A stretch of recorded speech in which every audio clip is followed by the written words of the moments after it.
As the leader of the Booner pack, I lead from the front. All right, boys. Lock in. It's our core foundation, man. Grit. I'm fired up. I'm fired the up, boys. It's bumping right now. It's got my juices pumping, boys.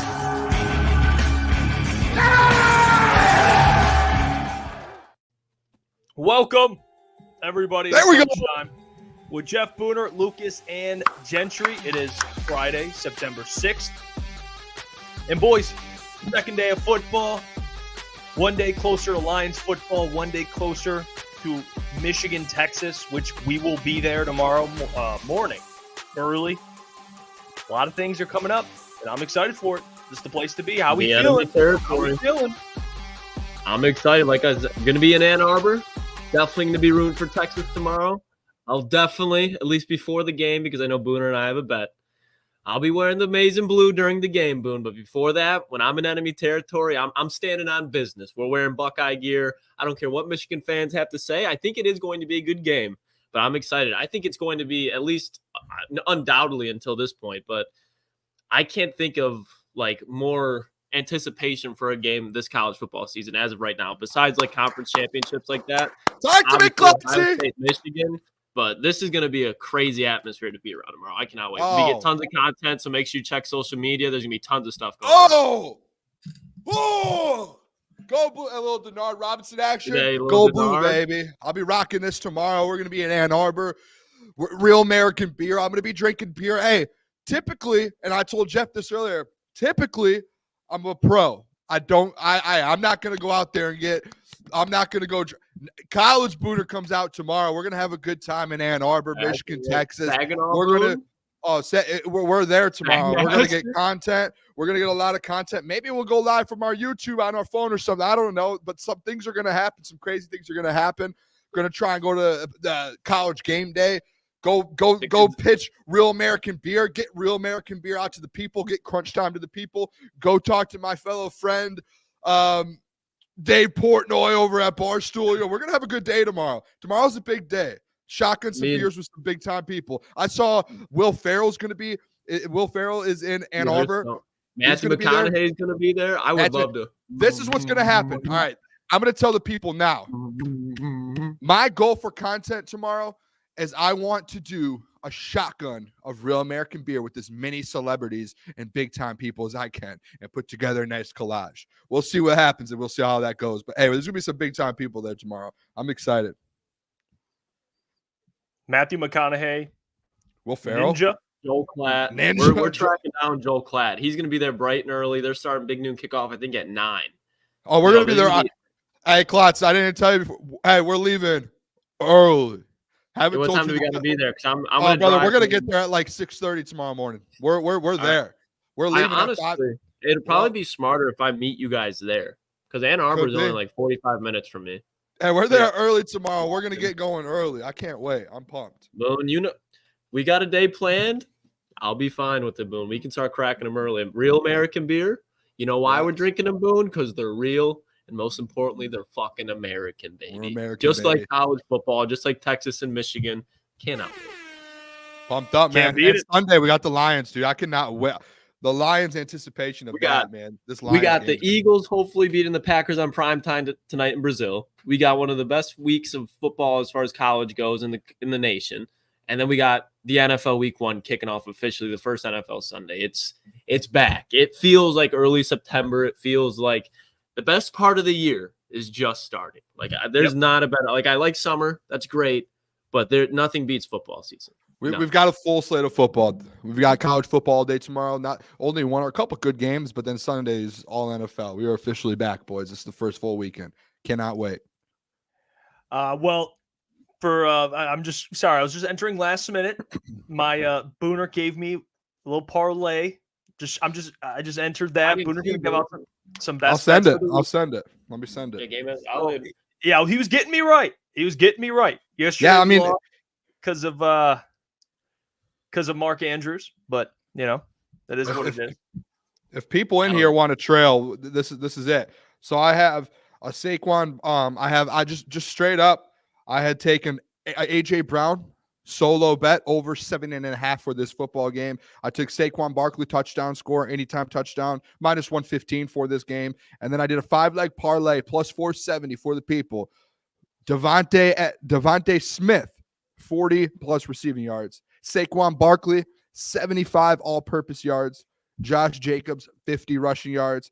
Jaden Reed, 40 receiving yards. And the final leg is alternate over 39.5. And I have all those. And then I also did an AJ Brown parlay because I feel like AJ Brown, all of his stuff always hits. So I did that. So if you guys want to join while this game's on, go ahead and put that parlay in. Boone, would it be foul if I threw in a Saquon anytime TD in there? I mean, yeah. It would be foul. At your own risk, brother. At your own risk. All right, we're not doing it. Shout out Noah Eagle, though, man. Yeah, I got a tendency to do that. For those who do not know, Booner sends me bets, and I end up adding another leg and losing and blaming Booner. But hey, it is what it is. But hey, we got a lot to get to today. A lot of football. We're going to talk Lions-Rams, obviously, because this Sunday, big game. We'll talk some college football in the second hour. Kory Woods will be joining the show. Love when Kory joins. We'll get to get his opinion on this weekend, what transpires, and his thoughts, because he does cover the Lions. He's going to switch over, start covering both now that the Pistons are starting, but it's always great to get Kory on. But we'll talk about some matchups within the game itself, and then later in the show, we'll get Booner's bets for college football. So packed show today. Appreciate you guys all for joining. But hey, we'll start off, and I do want to mention right off the rip that Dan Campbell gave more of an update on DJ Reader. It is, I guess, reported he will be playing. But now it'll be in, I guess it's not whether he plays, but how much he plays. I guess that's your answer at this point, which is great. The announcement came out today. The injury report for the Lions came out today. And he was listed as questionable, and usually questionable is pretty good. And if he was listed as doubtful, which if you guys remember last year, as we're going through all this pregame stuff, doubtful is typically like most likely won't play. Like the percentage of players who actually end up playing that are doubtful is very low. But I think it's a very, very good thing that you see a DJ Reader sitting at questionable. And even if it's, guys, if it's limited snaps for DJ Reader, even if it's a snap count and they limit him on Sunday, I still think he's going to make an impact. Like he's going to go out there and make some sort of impact on this defense. And he's going to be all over the run game and hopefully putting some pressure on Matthew Stafford to allow Aiden Hutchinson, Marcus Davenport, and Lee McNeil to open things up. I would be interested to see what the snap count is, fellas. But either way, like DJ Reader being back in that lineup there is a deadly, deadly thing for the Rams. They're probably not happy to hear that. Yeah, and I mean, watching the Ravens last night, they kind of hinted on it when we talk about Justin Adebuke and how he really had that explosive year last year. But then you saw a guy like Michael Pierce in there for the Ravens. And if you look at Michael Pierce, DJ Reader, they're practically clones of each other. So DJ Reader being back week 1, to your point, Booner, that'd be great. If he's on a snap count, so be it. But just when he comes back, it's going to be a ferocious front seven for this Detroit Lions team. I cannot wait to see DJ Reader back. Yeah, I can't either. I don't even care if he plays a little bit of snap, like a couple snaps. I think at the end of the day, that's a guy that you want playing. So if he plays, and I guess it's when you look at this offensive line they're facing, yeah, they're injury riddled. So it's not as much pressure. It's week 1. So you just get them out there. And in week 2, when you're going to need them, both games are going to be very physical, especially that Buccaneers game. That's when you want them to be close to 100%. But let's play Dan Campbell sharing some of that news about his availability, and his meaning DJ Reader. Let's hear what Dan had to say. Feel after Thursday's practice? Yeah, he looked pretty good. I mean, now it's just a matter of, all right, if he plays, how many can he play? And by doing that, does that, will he have the ability to get a little bit more next week, or is it just a setback, or we're just kind of even right now, which that'll be a lot of talking to Fish and Mike Clark and then certainly Reader himself to see where we're at. But he's continued to get better every day. Took a lot more yesterday, which was good. Great news. We also have the injury report, which is important, and I'll show you guys that at least for Sunday. Who's going to be playing? Guys that are ruled out. Kind of the you already mentioned it, DJ Reader being questionable. But here's the current injury report. Let me put this on screen for you guys here. Lauren Strickland out. Iffy is doubtful with an ankle injury. So that is the update with Iffy was back at practice, but he's doubtful. DJ Reader, questionable. So, not bad. I don't think this it could be way worse. I will say I'm mad at that. Two of your guys in safety depth are potentially out, most likely out for the game. That I don't know if that's like worrying at all, but I know you have Brandon Joseph, but essentially it's just Brian Branch, Brandon Joseph, and Kirby Joseph that are going to be taking out those safety reps because again, like the doubtful thing. Do you guys remember when we do the percentages? I think it's like a 3% chance if a guy's doubtful, like a 5% chance that he actually ends up playing. Like it's been like 3 guys in the last handful of years or something that have actually played when they're listed doubtful. So it's a little thin at the safety position, but I think just in that room as a whole, I think they're going to be just fine. Like Brandon Joseph is great to be able to get in snaps if Brian needs a break or Kirby. That's just the only thing. It's like you have 3 injuries on your team, and out of the 5 guys in that safety room, 2 of them are the ones that are probably not going to play. Yeah, I mean, I see the concern, and I know you think they'll be just fine, but this is where it really helps that Brad Holmes went this all in at the cornerback position this year, just for situations like this. Like now you don't have to worry about dropping a safety at the nickel spot. You have 2 or 3 corners that can do that for you. So safety-wise, Brian Branch, that's all I care about. As long as Brian Branch is back there, the Lions safety room is going to be just fine. It could be Brian Branch and Will Harris. 100%. I feel comfortable with it. Oh, don't know about that. Hey, Brian Branch at strong safety, he'll be making plays. He can overcompensate. Obviously, I'm being sarcastic there, but Kirby Joseph, Brian Branch, that's a hell of a safety tandem, and they'll be just fine. Yeah, for you to say Will Harris, it means you're serious. I mean, we know how you feel. It's more about Brian Branch when I say that too. Yeah, of course. Yeah, that's it. That has nothing to do with Will Harris. I mean, it could be a scarecrow out there. As long as Brian Branch is out there, you're confident. Before we move on, because we're going to get into keys to victory for the Lions, you guys got a pick for tonight? Eagles, Packers. Who wins in Brazil? I think we should give them out for it because who last night? I think who all took the. We all took the Chiefs last night. Did anyone? Someone took the Ravens. Did anyone take the Ravens? No. All right, we're all on the Chiefs, so everyone won that. I'm going to take the Eagles. I think the Eagles win this game. I think the Eagles just have a better team. I have the Eagles as the second best team in the NFC, or third best. I guess right there with the 49ers. I think they're going to be really good this year. What are they favored by? Sorry to interrupt you. What are they favored by? It's just like 2.5. I think it's just 2.5. Oh, yeah. They're going to win and cover. They're going to win and cover. I got the Packers. I think when you look at it, I really like the Eagles, but I think with them getting Kellen Moore and Vic Fangio, both good coordinators, going to take some time to gel. I think the Packers, matchup-wise, the Eagles' weakness is the linebackers and the cornerbacks right now. Safeties, you could bring up that too. I think when you look at it, I think Jordan Love's definitely going to be able to get the ball down the field quickly to guys like Jaden Reed, Christian Watson, Dontavion Wicks, Romeo Dobbs. I just think they have too many weapons, and the Eagles aren't going to be able to stop it. I think Packers situationally, I think with Kellen Moore being the OC, Saquon being in there, I think it's going to be a little bit of growing pains for the Eagles early on. They'll get some stops, and I just think the Packers will pull this one out probably by like 3 points. I don't hate Eagles will still be just fine. Like this is like one of those games where it could potentially be a playoff matchup, but later down the road. So. We're about to find out with Jordan Love. I'm just saying.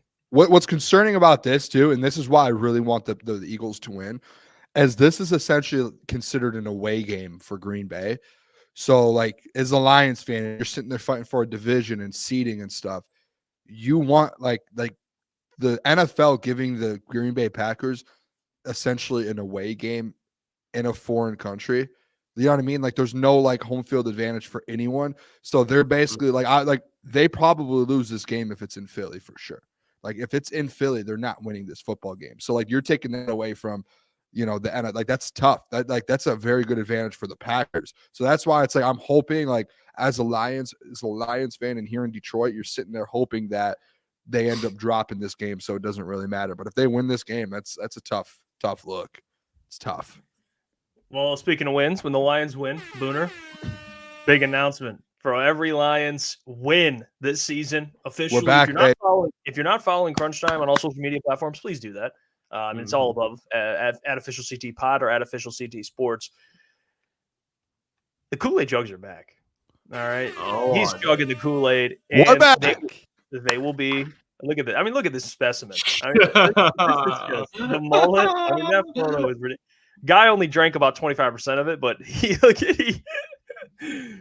How about that? I'm honored. A little breaking news graphic for the Kool-Aid. I'm pumped. I'm pumped. Yeah, How about that? Down in it, Boone. You got 2 hands on it and everything. 2 hands Yeah, on it. we made the announcement today. I just want we try to put it out to the internet to let the people know, hey, the Kool-Aid chugs are on this platform now. No one else can do them. We're keeping them here on Crunch Time. I'm pumped. I can't wait to do it. And what we're going to do too, and we talked about this today, which I'm pumped about, we're going to do a segment on Mondays where it's basically Booner's Kool-Aid, or it's like a Booner's Kool-Aid picture of the game or something. And it'll be a segment. I'll do a segment, and I'm gonna give away game balls. It is gonna be like Kool-Aid jugs, but it's gonna be game balls and Kool-Aid jugs, and I'll give it away to some people, some players. Maybe coaches will get it. Hey, I love that. But they'll be back only on Crunch Time Sports social media. So please follow that. Stay locked in to Booner's Kool-Aid chugs. But boys, I'll ask the question. We're gonna start breaking down the game preview. We'll give out our final scores today, so it gets serious. And then we have our pregame watch party, postgame show, and we'll be at Ann Arbor tomorrow. So if you're in Ann Arbor, come find us. We'll be with Real American Beer. We'll be hanging out, checking out some tailgates, hanging out with the people, filming some content. But boys, I'll ask the question. Very simple. Give some keys to victory. Keys to victory for the Detroit Lions. If you're in a room, you're sitting down with good old Dan Campbell. All right. Dan Campbell looks at you guys and says, hey, man, what do I need to do? Klotzy, Booner, you look at him in the face and you say, listen, this is what we need to do. All right. And you got your little notes. What are you telling Dan Campbell? What's the keys to victory to beating the Rams on Sunday night? I got 3 keys. You want to start, Booner, or you want me to start? Hey, I've got my 3. You've got your 3. Whoever wants to go. All right. I'll start it off here.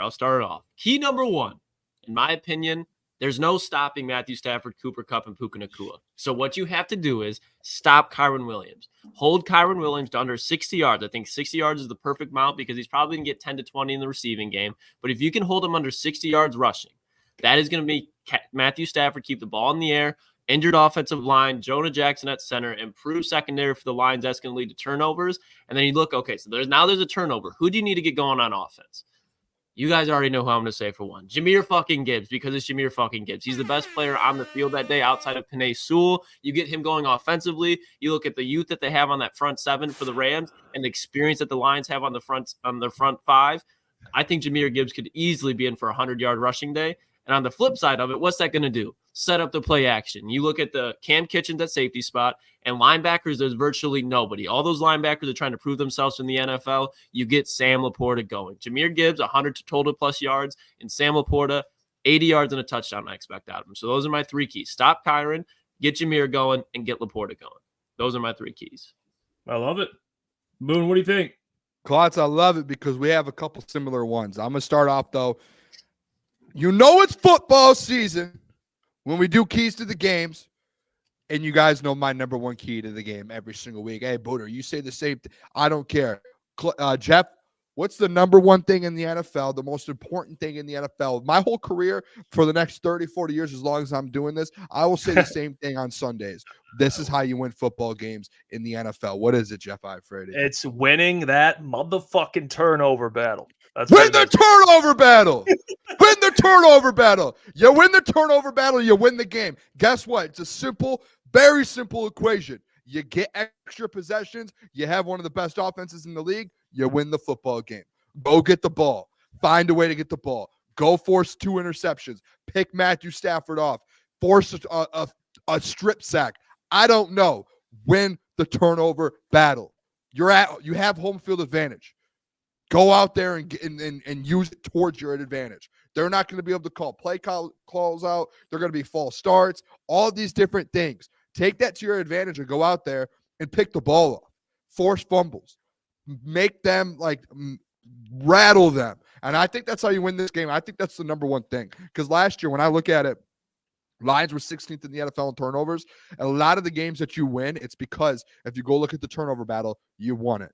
You went and got extra possessions to win the football game. And that's things versus the Ravens, those types of games. That's what you weren't doing, and you lose. Number 2, Klotz. Number 2 is the same as yours. Maybe your number 1. I can't remember which order it was. For me, it's stop the run. The Detroit Lions were number 2 in the NFL last season in stopping the run. One of my keys to victories last year during this Los Angeles Rams wildcard game was hold Kyron Williams under 80 rushing yards. Klotz, you said 60. I'll give you a stat here. The Los Angeles Rams are 7-1 last season when Kyron Williams rushed for 80 yards or more. Last year, you held him to 61 rushing yards, and you won the football game. That is one of the keys there. Under 80 yards, you win this football game. When he gets over 80 yards, they're 7-1. You're going to be in a little bit of a problem. Force them to put the ball into the air. Force Matthew Stafford to make plays. I know you don't want to put the whole game on your secondary, but that's part of it. Like, you have to do that. If you stop the run, it's going to fluster them a little bit. Third one I have here, I think this could, I think all three of these are important. I think this could be the most important one. Protect Jared Goff. This offensive line. It's the best offensive line in the NFL. And last year, the games that you struggled in, the games you lost, there wasn't the best protections. Guys had tough games. Guys were struggling a little bit. Guys were injured. All of those sort of things. You need to make sure that your number one key on Sunday is to protect your quarterback. Jared Goff is elite. When he's in the pocket and he has no one touching him, this man is elite. You guys know it. This guy can play football as long as he's not getting no one's rushing him. So you just need to protect the pocket, give Jared Goff some time, let this offense go to work. The whole offense starts up front. It starts with those front five guys. Kevin Zeitler, I'm interested to see what he brings to the game. Taylor Decker, 9 sacks last year given up. Should be 0. Should be 0 on Sunday. So number one for me, protect Jared Goff. I love it. And when I was going through these, like, you guys nailed the most important ones. I have a couple that I'll add in that you guys haven't mentioned. It kind of ties into what you said. I have dominate on the ground in terms of running the football, because you look at this Rams defensive line. That's their strength. They want to rush. They want to rush after Jared Goff. They want to get him, make him uncomfortable. If you're able to run the ball effectively, you're going to keep those guys, especially rookies, you're going to make them very uncomfortable.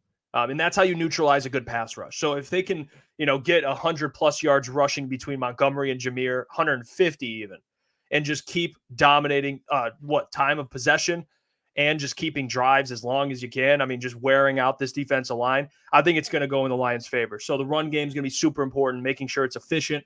The next thing I have is you got to sack Stafford. This has to be on Sunday, Operation Sack Stafford, like 4+ times. Like Aiden should go out there and get 2 sacks.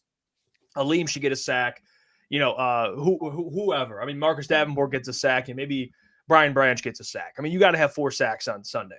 You got to have a handful of them. So that'd be the other one, getting after Matthew Stafford. I mean, the guy was concussed last time they played. Not promoting injuries, but you got to make them uncomfortable. And the last thing is limit missed tackles. That is so big, especially for the players they have. Kyron Williams, one of the best at making guys miss tackles. Puka Nacua, go watch the film. The dude can't be tackled. So that's really going to be key on Sunday, is you cannot miss tackles. And if you're going to limit them, you have to be efficient out there tackling guys, because Puka Nacua, yards after catch, and then you have Kyron Williams, who guys just can't get him down. He's like a little bowling ball. So that would be the 3 things for me. Dominate the run game, time of possession, sack Stafford 4+ times, and then limit missed tackles. No missed tackles would be great. They're going to have some. Limit them. Can't have a ton of them. Hey, Jeff, what was that you said? What was the saying that you said for the sacks there? Operation Sack Stafford. Operation Sack Stafford. I'll give you guys something right now for that. That's going to be trending. And guess what else we're going to do? Detroit Lions 5+ sacks on Matthew Stafford plus 650. Lock it in right now. You're welcome. Oh my gosh. You're welcome. Plus 650. Go lock it in. 5 sacks. Last year I hit it twice. I gave it out like 4 times. We were up like 15 Remember, units. we hit it against the Raiders. We hit like a plus 1,000. We hit like a plus an 800 2 different times. It's plus 650 right now. Go out there and do it. Yep. Operation Sack Matthew Stafford. Love that, Jeff. I love that. That's going to be key. I mean, you look at some of the. I mean, hey, Lions Den #sack Stafford. Yeah, he's going to have. I mean, the offensive line injuries. If they can't run the football and you keep that offense one-dimensional, they're going to have problems. I mean, yeah, Puka's going to get his, but it's going to be hard. Like, if you can win the turnover battle, obviously to Booner's point, you're going to win. You're going to win majority of those games. Yeah. I mean, how many teams in the NFL lose the turnover battle and win the game? It's very, very, very small percent. Yeah, and when Jared Goff started last time they played in the playoffs at home, he started like 11 for 11, I think, against the Rams. So he was like damn near perfect to the first handful of possessions. I want to look, and at least in the chat, people are kind of speaking up here. Certified supply chain professional Kirby picking off Stafford would be hilarious. Oh, that would be great, and he would have something to say about it too, Yeah. which I would love it. I would love that. Stafford wouldn't. Stafford, all that Yeah, fucking yeah, hero talk. Relax, dude. Nick H says, I live in Ann Arbor. Where are you guys going to set up tomorrow for the Michigan game? We're going to be all around. We're going to be. We're not 100% sure where we're going to be with the Real American Beer. We'll tweet it out though wherever we're at. We're going to be all around though. Reach out, hit us up on Twitter. Hit us up on one of our Twitters. I'll reach back out. Yeah, we'll be all over. I want to check. We're going to check out some tailgates. I know Pat McAfee's already down there. So Joe Klatt. Yeah. All the shows start early in the morning, so we'll get out around there. I got some things to catch up with Joe Klatt. All right, I gotta pick his brain about a quarterback from Tennessee. I just gotta pick his brain a little bit. So if I see him out there, that'd be great. Yeah. You're talking about Peyton Manning? He might be the next or Will Levis quarterback. I don't know. Will Levis. What? Tennessee quarterback? No, he's Penn State or Kentucky. I'm talking about the Tennessee Titans. Oh. See, that went over our head, bro. That's I got it. Flu game. I got you. Flu game. Hey, Klotz didn't get it either. So, no, I thought you were talking like college. Yeah, we were, but just a little too smart. Tafka says that's a bit too windy for an operation name, in my opinion. How about just Operation Sack Matt or Operation Sack Staff? Tafka, whatever you want to do. Whatever makes you happy. We're locked in. It doesn't matter. Yeah, hey, it's going to be important. I know Kyron Williams. He's probably, if you had to like rank these, I think the biggest one, I'll even admit, is probably limiting Kyron Williams because they went on a win streak last year because Kyron Williams was playing as well as he was. Like that was the biggest reason. Mm-hmm. We did pregame shows this year talking about that same thing. But let's bring in someone who can kind of help us break down this a little bit. I want to get his opinion on this. Kory Woods, who covers the Detroit Lions and the Detroit Pistons, and he's going to be handling both of these. Obviously, when the Pistons start as well. So, love picking his brain. Please welcome to the show, Mr. Kory Woods. Kory? What's going on? What's going on? How you guys doing? We're doing good, Kory. Hey, we're excited. Lions football's back. We got football in Brazil. Never thought I'd say that, but we got football in Brazil. You got that on in the other room. When I'm done with you guys, I'm going to go check that out and see what that's all about. Well, Kory, I'll start it off here with all the injuries and just your opinion, because I was less confident earlier this week. I mean, I went on the show and said that I think they dropped their first loss to the Rams, but there's so many injuries that there's not even a case. Like I get Matthew Stafford, Puka Nacua, and the weapons and everything, but what's a feeling you get for how close this game's going to be? Because you have a lot of Lions fans saying that it'll be a blowout, and then you have some Lions fans saying, hey, man, respect, because Stafford and McVay will find a way to make it close. Where are you at? I'm on the fence about this game, to be quite honest. If you look at the predictions article that I posted today, also on mlive.com right now, pretty much the majority across the country is that the Lions are going to win this game. Even MLive, are two of our other beat writers, Kyle Mikey and Ben Raven, they picked the Lions to win this game, even though Kyle had his reservations, and some of his reservations are the ones that I've had myself, and that is regarding the secondary. This is granted. Last year they won a very emotional playoff game at home with a not so great secondary. I think that's fair to say, not as talented as the one they have right now. Right. Having said that, that was still, for the most part, besides probably adding CJ back into the mix, that was a secondary that played a season together. This is basically an overhauled secondary that, with parts that have not played together, parts we did not even see during the preseason. So when you go ahead and trot that out there, that is the one thing that kind of gives me some worry, because, you know, you got Carlton Davis out there, and that is a guy that Matthew Stafford does know.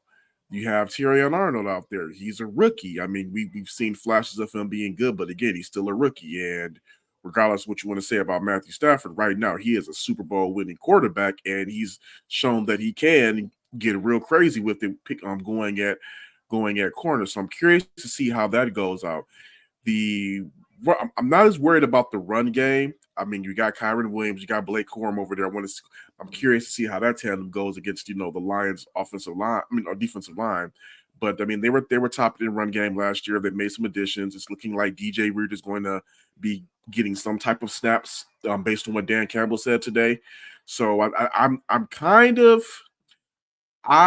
the fence about it. I know people are going to get mad at me. I'm thinking that it could be a close Rams win, but I'm not. I just hate to say it. I got flack for that, Kory. I got flack for that. I think that this is the perfect storm where everybody is coming out and saying that the Lions are going to beat them. The Lions are going to beat them, and then Stafford comes in and he avenges what happened last year. But I will say this: if that secondary does show up early and the Lions offense is clicking like it normally has, I would give the Lions a chance to win the game. Of course, I mean, if they win the game, I think it'll probably be somewhere between a field goal and a touchdown. I don't see blowout as some people are saying. Kory, yeah, you know what? I told you I respect it. I respect being able to, because I have them winning the game. And I know, like you said, Kory, a lot of national media and everyone in Detroit essentially has Lions winning it. So I respect that. I do want to ask you this, Kory, because I do think this is a pretty big deal too. Like this new defensive line outside of Aiden Hutchinson and Aleem McNeil, it's kind of like a fresh defensive line, and they've made some moves. And obviously, like the first task is going up against Matthew Stafford and a little bit of a depleted offensive line. What are your thoughts kind of going into this game and honestly just going into this season with this defensive line? Do you think they're going to be able to make a quick impact? We were just talking about before you hopped on here that they should be able to get to Matthew Stafford and potentially get 5+ sacks this Sunday. What are your thoughts on that? And how do you think this D line will look on Sunday?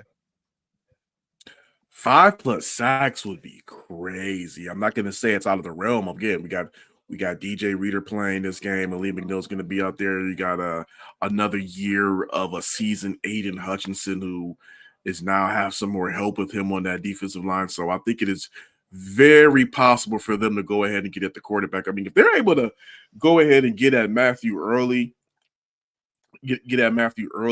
then I mean, if as long as that offense stays the same, it could be a boat race. But again, I still want to go back to my previous point. I think everything really hinges on that secondary. But out the gate, I think the defensive line, as long as Reader shows that he can go ahead and move well, which Dan Campbell said he's looking to be pretty good, I think the defensive line will be strong to come out the gate because they were already a good unit before. Again, they were like top 5, top 3 against the run last season. Now you're adding a guy like that into the mix. I think it's only going to help you. And again, you also got guys like Aleem McNeil, who's coming into another season of just being in the best shape of he can possibly be, and helping it out. So it's only going to get better. I don't see that defensive line getting worse. And something that I definitely think took or will take a little bit of a step back, Kory, is the Rams defense. And looking specifically at it, looking at those cornerbacks, Darius Williams now out, and we have the emergence of what we expect to be Jamison Williams at the wide receiver 2 spot. So week 1, it looks like there could be a lot of favorable matchups. You even look at the safety spot. They got a rookie in Cam Kitchens there. Tre'Davious White coming off major injuries if he's a full go type of thing. What do you think we're going to see from JMO week 1 production-wise? I think JMO week 1, I think we're going to see him being used in a lot of different ways, even probably in some of the trick plays that the Lions were running in practice. I could see him being in some type of I could see them using him in some type of a Deebo Samuel type way, to be quite honest, just because of how freakishly fast he is. As far as his production for the game, give me somewhere between, let's say, 5 catches, 5 receptions for about 96 yards and a touchdown. That's what I'm going to do, somewhere around there. I love that. Hey. I mean, I'm not going to go ahead and give him. He's going to flirt with the 100-yard game, but I think he's going to be just shy of it. But I do see a JMO score in there. I think this connection between him and Jared Goff and what they were, again, I wish they would have been able to put it out there on the on the practice in the preseason, just so we can kind of get a glimpse of it. But if it looks anything like it looked in practice, I think what you're going to see is improved chemistry between them, improved timing. I think that Jared Goff will be a little bit more comfortable taking some downfield shots to JMO. It looked like that chemistry was there. I've seen a couple of balls during some days in practice where Goff put it in the corner of the end zone where only Jamison Williams could go get it. And if they just keep that timing down, something that is still really not on tape like that, I think it could be a good day for him. Now going to the other side of the ball, rookie corner Terrion Arnold. It's his debut, and he's kind of getting thrown into the fire. One of the best wide receiver cores in the NFL, one of the best wide receiver duos. What is a fair expectation for him? He's human. We understand that's his first NFL game. He's going to make mistakes, and Aaron Glenn kind of talked about that. But what are fair expectations for the rookie corner week one to you? And again, that's pretty much why I said why I go with the close Rams victory, because I'm just worried about him out the gate going against Matthew Stafford in this situation. Right. That's really it. I'm more worried about the experience of Matthew Stafford, not only playing in that building, but coming in there and playing for something. I mean, it's revenge mode for this guy going up against a corner that's inexperienced at this level. But I think to answer your question, I think a fair expectation for Terrion Arnold is to not get a mixtape made on you. I mean, with no disrespect, don't have a appearance. I'm not even going to say the guy's name, but because I don't want to. You can kind of figure it out, but don't have the appearance of a former number 3 overall cornerback that was taken here before. Yeah. Same Just name go as me. out there. I said it yesterday, Kory. I said yesterday. I said the name, so you're all good. Okay, yeah. Just don't have that type of day one performance, and I think you will be okay. I think fans will be able to understand that.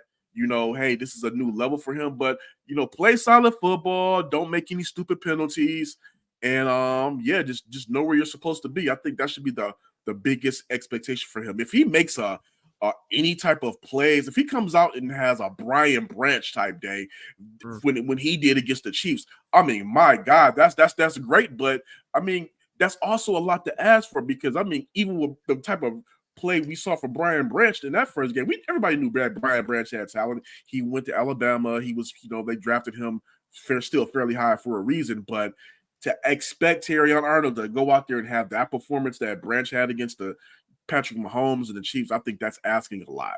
But if he does it, hey, more power to him. Ooh, right.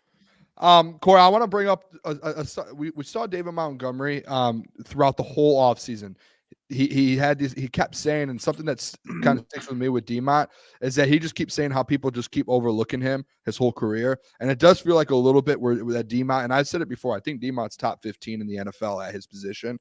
And you have Jahmyr Gibbs there. What does it look like for you, that running back room split? Because it's just an interesting thing. You have Jahmyr Gibbs, who's supposed to take a big step forward, but just still having that D-Mont there, like probably to be out there to start the game. How do you see that split going with Ben Johnson in this offense?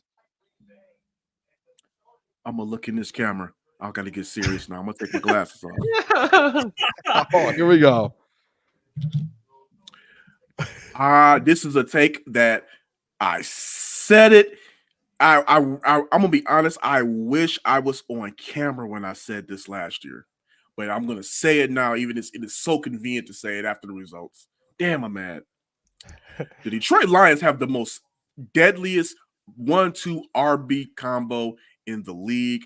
I think that as long as David Montgomery and both Jahmyr Gibbs can stay healthy, the sky is the limit for this offense. I think that last year we saw a lot of David Montgomery playing some of his best football because he finally had a stout line to run behind. I mean, like a lot of Lions fans here, they knew about how good he was, but they didn't really know that much about him. I knew a little bit about him, and when I went to go look at some of his tapes, I'm like, okay, this guy knows how to run. He just needs a line. And we saw that letting Jamal Williams go out the door for David Montgomery was the smart move to make. I think that now another year in Detroit, another year of familiarity with this offense is only going to take him to another level. Now you have a Jahmyr Gibbs who has a year under his belt. They brought him along slowly, something that fans were so kind of crazy about off the gate. Dan Campbell knew what he was doing. They brought him along slowly. He now has experience under his belt. I think what you're going to see right now is one of the scariest tandems coming back for yet another year of comfortability with each other, wanting to see each other succeed, and you don't know which way you're going to get hit. It could be pretty scary. I would say if I had some expectations for them as a group, I don't think it's crazy to say they have somewhere north of 2,500 all-purpose yards together. Yeah. Love that. I love that. I just really don't think it, because when you get into, because with even though David Montgomery can catch the ball, a lot of his work is going to be done on the ground. But when you got a guy like Jahmyr Gibbs can get you from on the ground game. He can line up as a wide receiver if need be. He is almost like, in a sense, like Jamison Williams. He's almost like a Swiss Army knife in the offense. So you don't know which way you're going to get hit with this tandem in the season. I think that when you have a creative mind like Ben Johnson, some of the trick stuff he was dialing up in camp, and you now have this guy coming back, turning down coaching jobs, coming back to run this Lions offense for yet another year, and he has that chip on his shoulder, watch out. Love it. Yeah, Kory. It's going to be crazy to see. I love the take that you had. I agree with you. There's not even a running back duo that sniffs close to this. I think there might be like running backs that can put up similar production to a Jahmyr Gibbs or a David Montgomery, but when you put both of these guys behind that offensive line, you're not stopping it. My question to you, though, is Sean McVay's coming back into Detroit. It's another big moment for both teams, obviously last year in the playoff game and now week one. What do you think the narrative will be if Sean McVay comes in Detroit and Dan Campbell, this young coach who a lot of people did not give credit for early on, and he ends up beating Sean McVay twice in their first two matchups? What would your reaction be to that? Or at least when these teams are growing? Because I know that McVay and Campbell matched up early on, but now the teams are both legitimate. Well, even though I got to be honest, even though I slightly picked the Rams to win this game, if the Lions won, I would not be shocked, because Dan Campbell has removed all doubt. Dan Campbell is a good coach, regardless of how many years of experience and Sean McVay has, you know, the rings and the experience. Let's also too, but let's be real about Sean McVay and the Rams ring. Do not discredit it. Do not discount it, because I mean, their front office, their GM, they did everything they could to build a winner out there. That's what you're supposed to do.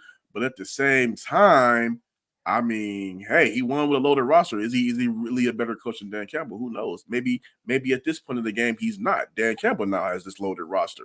So I'm curious to see what's going to happen out there. I think that if Campbell and the Lions go ahead and take that victory, I think it just means that Dan Campbell is once again proving that he's a good coach, and his teams, that he's capable of leading teams into battle and wins over a good team. This guy has changed the culture of this franchise when people were trying to make him a meme from day one.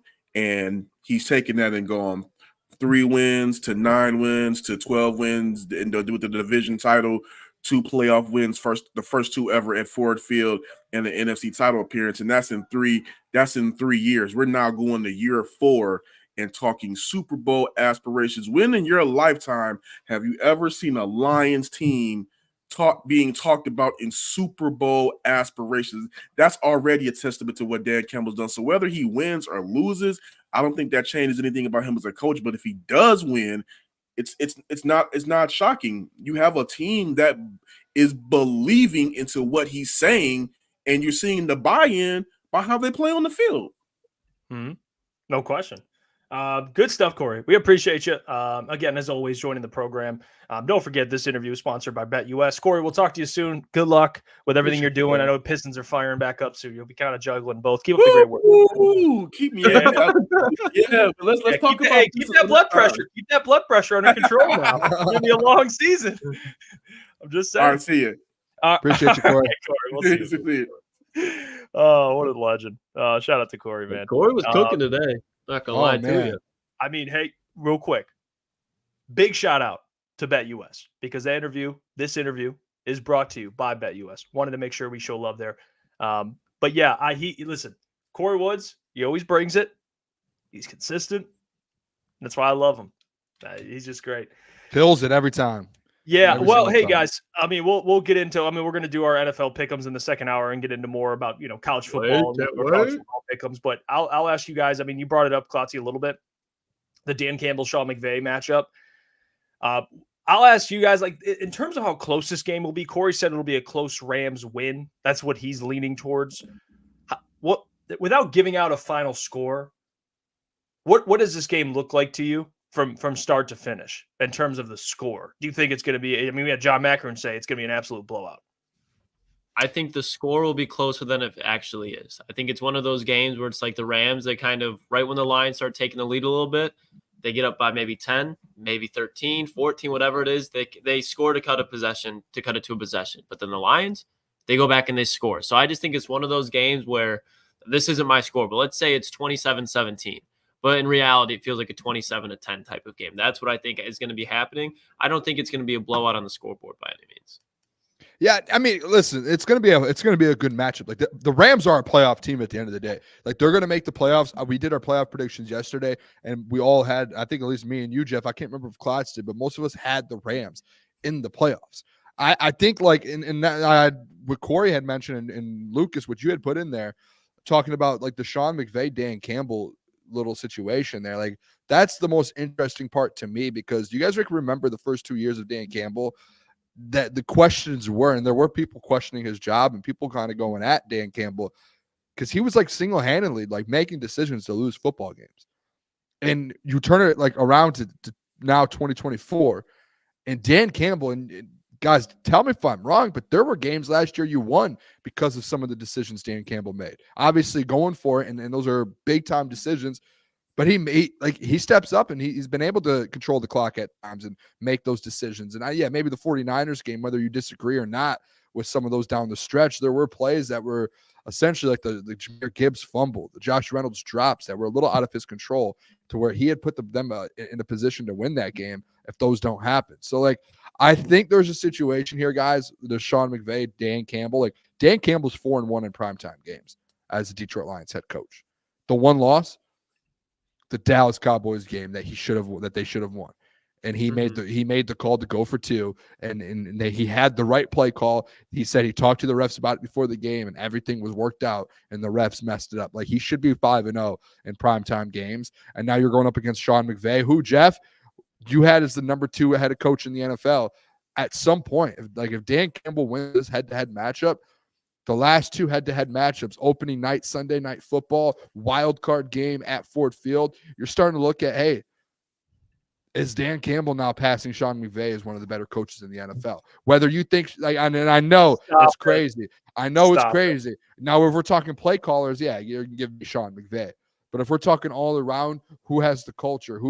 Sean McVay's won a Super Bowl, but hey, if Sean McVay with the legit team and Dan Campbell with the legit team, if they win Sunday. Oh, now they're a legit team.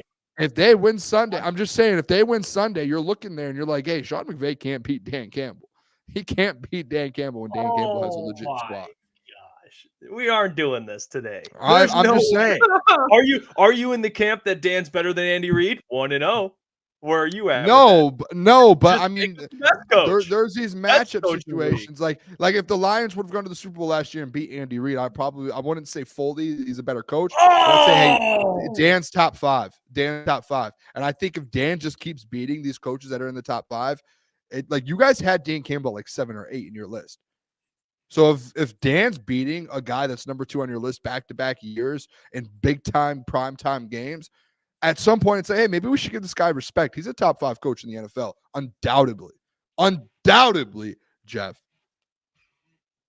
Now, that argument, I don't hate. If you want to say top 5, it's different than saying he beats McVay on week 1. And we always say the injury-riddled Rams, they should win. Now it's like he jumps McVay and coaching rankings. Like, and it's not even hate towards Dan. I think Dan's you want to say top 6, top 7? You want to argue top 5? I Just we'll start don't mind that. Bro, slandering gotta- Dan We Campbell gotta right take now. we gotta take All a right. But I will say this: if I you mean- laid out a football team to me and said, "Start your franchise from the scratch, from the bottom up right now," who are you taking? You know who I'm taking. I'm rolling with the kneecap biting, Motor City, grit head coach. Give me the guy who's going to do it from the bottom and start from the bottom. Like, would Sean McVay have turned the Detroit Lions around like Dan Campbell has? I No. say no.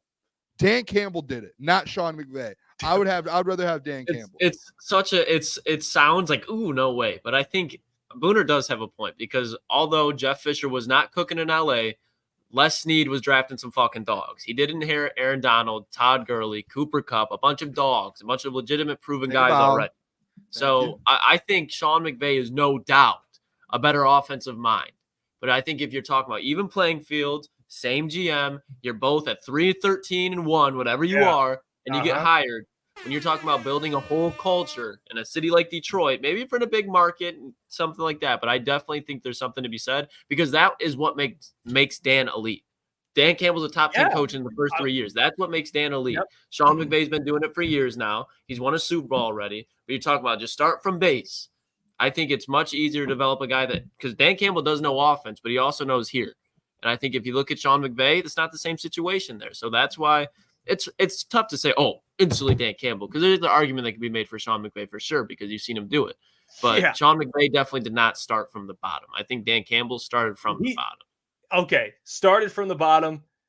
Dan started worse. McVay did start. I mean, he took over a team that had 3 wins, I think, and they immediately went to double. It was loaded compared to what was in Detroit. Loaded is a stretch. Yeah, they no. won 3 games. Arguably the best defensive player in NFL history, without a doubt. At that time, the best running back in the NFL. Aaron Donald. Go on. Aaron Donald drafted 2013. Sean McVay's had him his whole time there. He had Akeem Sleeve, Marcus Peters, Eric Weddle was there for a while. Like, there was a lot of guys that Les Snead brought in, and they're not taking that away from Sean McVay. Yeah. But then I ask you the question: if Dan Campbell took over a roster that was like that in Detroit, they're not going 3-13-1 that year. They're probably going 8-9. Like, they're probably going somewhere around that. No, that was Jeff Fisher. Like, Jeff Fisher lost. No, what I'm saying is, if Dan Campbell inherits the roster that Sean McVay does, I think he goes about 500. Like, that was a very, very good roster. Offensive line was their weakness. Hey, now, do you think – I would like to know this. Do you guys think Dan Campbell right now is a top 5 coach in the NFL? Yes. Right now, no. Yeah, After the season, he will be. Yeah, so real quick, I just want to make this clear. So McVay took over for the Rams. I think they were 3-13. They went to 11-5 immediately. So I don't know what you mean by 500. Like, I'm saying Dan Campbell. What I'm saying is Dan Campbell, if he inherits that roster, they probably go 500 in that first year. I wasn't even bringing up Sean McVay. I'm saying specifically Dan Campbell. So Sean McVay, but you talk about continued longevity. Okay. I think that's where, I'm not going to judge it just off year one, but I don't think Dan Campbell goes in there and just fucking sucks with that Rams roster. No, I know they were bad. And I know that's not what you're saying, but I think there will be a time when Dan Campbell, he's going to win a Super Bowl. And that's going to really, once Dan Campbell gets that Super Bowl, it could be at the end of this year. There's going to be a lot of discussions outside of it. I don't think Dan Campbell will ever be Andy Reid. I don't think that. I think Andy Reid's just one of the GOATs. He's right behind Bill Belichick. Yeah. I'm not going to put Dan Campbell up there. But when you start looking at, okay, Dan Campbell just won a Super Bowl. Is he better than John Harbaugh right now? Is he better than Mike Tomlin right now? Is he better than Sean McVay right now? And they don't all have to be yeses, but that's when you really got to start asking those questions, because what he's done in such a short time and the situation that he's in. I think he's got to continue to earn that, in my opinion. I don't think you can say, based off week 1 win, he's better than I just think, going into this match. No, go on. I'm just saying, just going into this matchup, though, the head coaches, this matters. I know Sean McVay is playing calling, but you're the primetime game. This is going to, like you guys said, this is going to be a closer game than people might expect. And there are going to be big time decisions to be made in this football game. It's going to be a coaching battle at the end of the day. I get it. It's week 1. Sean McVay has a couple guys. No, this is going to be a coaching battle. The better coach is going to come out on top at the end of the day. And that's why I had the question a little bit, how does this, you don't think so? You don't think the Rams have a roster that they can beat the Lions? I say this all the time on the show. I got to get it framed because I use it and it's very consistent. football is a team game until it isn't. People always love it's a team game until it fits my argument. Like, and that's why I love this sport. You know, and I get your point. Like, coaching's going to matter, but are we going to mention how Dan threw a 17-point lead against Kyle Shanahan? Like, what do you do with that? What do you do about that? No, it's not a team game at that point. Now, or it is. Now it's Dan Campbell still better than Kyle Shanahan. Like, I would say Sean McVay's better than Kyle Shanahan. So if you want to say that Dan Campbell's better than Kyle Shanahan, but he lost to him in the play. You know what? Does that make sense? Like, so the loss against Kyle Shanahan doesn't move your opinion, but this win will against Sean McVay. Does that make sense? No, it 100% does make sense. Like, I think, but I do think they're situational. Like the Lions game, the 17-point game. Like, yeah, maybe Dan could have kicked a field goal, could have done this or that. I just do think that there are situations within those games where, like Jahmyr Gibbs fumbling on the first possessions, Josh Reynolds multiple drop passes. Absolutely, I agree. It's like if you're going to blame Josh Reynolds, you're going to have to give Dan Campbell a little leeway on that as well. So, like, I do think there is that. I'm just, to me, it's like when you have two good football teams. And I think it's like this, whether it's week 1, week 12, playoffs or not. Like when you look at coaching matchups, like let's say tonight, for example, Nick Sirianni versus Matt LaFleur. This is a coaching battle as well. Like these guys are going to be like, you've already seen it before already. The Packers have gone for it on 4th down. The Eagles have had multiple, turnovers. And these guys are in there in battle right now. And I think it's the same thing with the Rams. Like these are two good football teams. And it's like part of this is going to be like, if Dan Campbell messes up and makes a wrong decision, that can cost you the game. But people will be very happy to go out and call out Dan Campbell. But if he outcoaches Sean McVay and makes the right calls and wins this football game, oh, well, now it's a team game. Like, no, like Dan Campbell's going to deserve some credit here to where, hey, if he's constantly winning, he's 4-1 in primetime games. He's gone to an NFC championship game. He has one of the best teams in the NFL now, and he's built the culture. Hey, this guy's a top 5 coach in the NFL. And if you have a top 5 coach battle right now, which you have Sean McVay versus Dan Campbell, 2 top 5 coaches currently in the NFL, that's a coaching battle. Like, that's not like, yeah, there is a team game to it, Jeff. That's a coaching battle, too, at the end of the day. You have 2 elite head coaches going at it. And that's where it's like at some point, when does Dan Campbell, just because he doesn't play call, when do you put Dan Campbell in that spot to where you're like, hey, he's going to affect the game in a positive way every single week going forward now? Because I think there is that stereotype with Dan Campbell for the first 2 years.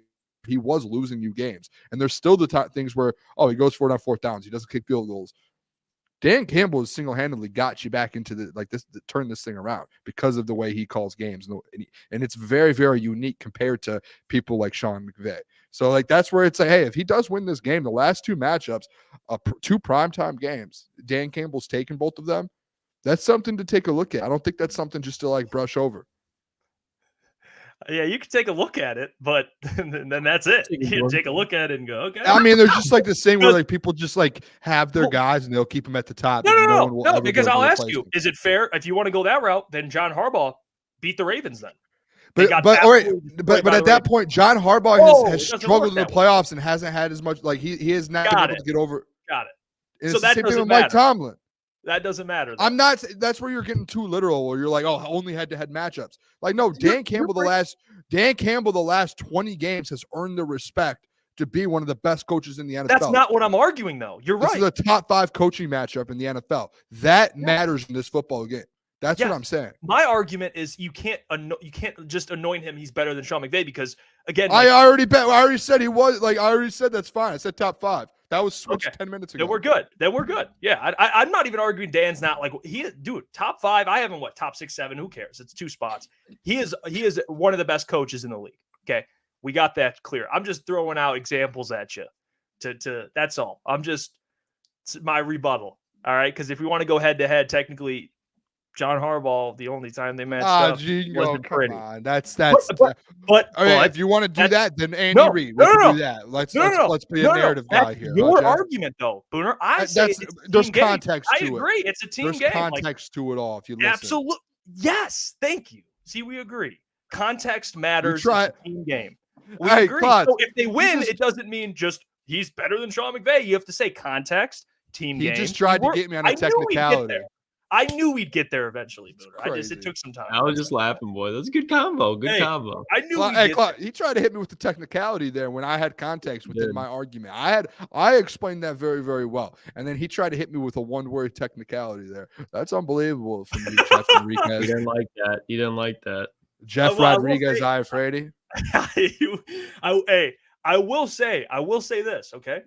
If we're talking about whether this game will be close, I think it'll be close. I'm not on John Macru, and I don't know if John was, dipping into the real American beer. He was dipping into the beer. I don't know. And I love John. I don't think it's a blowout. I think this game will probably be anywhere between 7 and 10 points. I wouldn't be shocked if it's a 3-point game either. But the biggest margin, I think, will be like 10 points. I don't think it's going to be a 35-13, 37-17. I don't think it's going to be anything like that. Very well could be wrong, but I don't think I will be. I think it'll be a close game. I won't give out my score prediction, but I think this is going to be one of those games, kind of like the postseason we saw this year, where in the fourth quarter, you're looking at a 3-point game, tied game. And then like Klotz kind of said, like, maybe the score doesn't really dictate how the game went. But I think this game will be close heading into the fourth quarter. That's how I see it, at least. With the experience on the Rams side, even though they have injuries and they're kind of battling uphill, I think it's going to be a close game all the way to the end. So that's where I'm at with it. I don't know if you said your take on it, Boone, whether it'll be what this game's going to look like. I do think the game's going to be like, it's going to be a battle. I'm under the impression here, at least on my end, where like this is a tough football team. As much as we hate the Rams and we hate, this week Matthew Stafford's the enemy and all of that, and there are injuries. I say it a lot when it comes to the NFL, and people will hear me say it a lot this year, is every single NFL game is a one possession game, whether you're playing a bad team or a good team. And I know there are blowouts here and there, but like that's why you don't see 30-point spreads like you see in college, or 20-point. It's only single-digit spreads essentially. So like if you look at this week's, I don't think there's one double-digit spread this week, not one. So like I think this is going to be a football game every week, and every NFL game. Like this is a game. This is the NFL. Like this is going to be a tough game and a good matchup because they have some players on this team still. So I do think it's going to be a battle. I'm not going to give my score prediction or who I have winning yet, but I do think it'll be a good fought football game. It's going to be this is one of the better week one battles you can have. Like I think last year that Kansas City game, giving yourself Kansas City week one. Obviously, I know the NFL gives a schedule, but having that week one, that prepares you for a lot. That prepares you for a long season. You have the best football team you're going up against. I think the Rams is a really good football team that will be able to help them get ready for the season. I think it's going to be a battle, boys. We're in for a battle Sunday night. Yeah, Can't wait. By the way, too, I don't know if we told the people, we are breaking news. Can we get a horn? I got it. Hold on. It's not good breaking news, to be honest, actually. I don't know why I asked for the horn. We will not be downtown this weekend. Plans have changed. Just so, because people were probably going to show up to the Tin Roof. I realized we have not announced it yet. We will not be down there. We're location, things happen. We're still working on contracts and things with the Tin Roof to try and figure this thing out. It's just the game's in 2 days. So we're trying to figure out a different spot. We're working right now. We'll announce if there's a new spot. We will announce it. I have a phone call tonight, hopefully a phone call tomorrow, and we can get this thing hashed out so we can be somewhere Saturday. Tin Roof was about to be the spot, and I think eventually with maybe next weekend or the weekend after being at Tin Roof, it's just like it all came along very, very quickly, and not enough time to be able to sign the. What is it called? Cross the T's, dot the I's. Hey, we're in this profession, boys. We have our own company, our own thing. Yeah. Things take time. Hey, never realized things take time.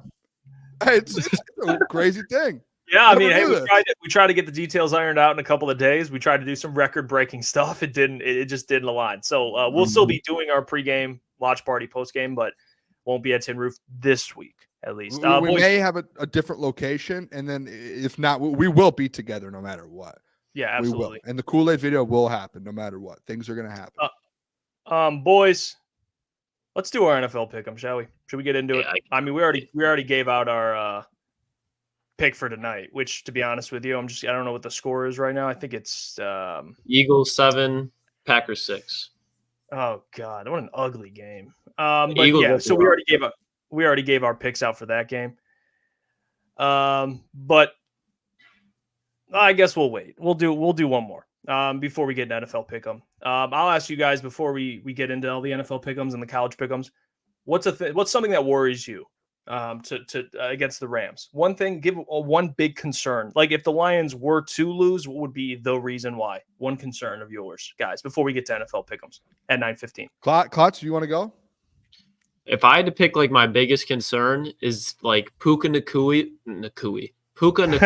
being like legitimately the guy in LA week 1, because I think he's probably going to be facing Terrion the most. I think Puka Nacua at this point, I know Cooper Kupp is still very good, but what you saw, 1,500 yards, and the way that he got it wasn't just like, oh, he's wide open. Like Puka Nacua was making contested catches. He was doing yards after the catch. Like his speed is incredibly underrated, and he can run after contact as well. So if there's one guy that's going to game wreck the Detroit Lions, it's going to be Puka Nacua. So that's the one guy that concerns me the most, without a doubt. Struggling there, boys. Puka, Koopa. Yeah, hey, I mean, shit. The one thing I just there's a matchup that freaks me out a little bit. I think this is a really tough matchup, and I don't want the people to think that I like, oh, Booner doesn't think this is a good position group. Carlton Davis and Terrion Arnold, and this is to Klotz, to what you basically just said with Puka and Cooper Kupp. This is a tough first week matchup for those. Like Terrion, first NFL matchup going up against that duo. Carlton Davis going up against this duo. Just, like, you guys can correct me if I'm wrong, but like a new corner room, especially when you're stepping into a defense that was like 27th in passing yards last year in defense. Like that's a big task first week, like massive task in that secondary. And I know it's a little revamped secondary. It's not that I'm nervous and I don't think they're going to be able to get the job done. I just like, if I'm going to have my eye and watching a position group and some people like a hawk on Sunday night, it's Carlton Davis and it's Terrion Arnold. Like they have to be able to slow these guys down a little bit.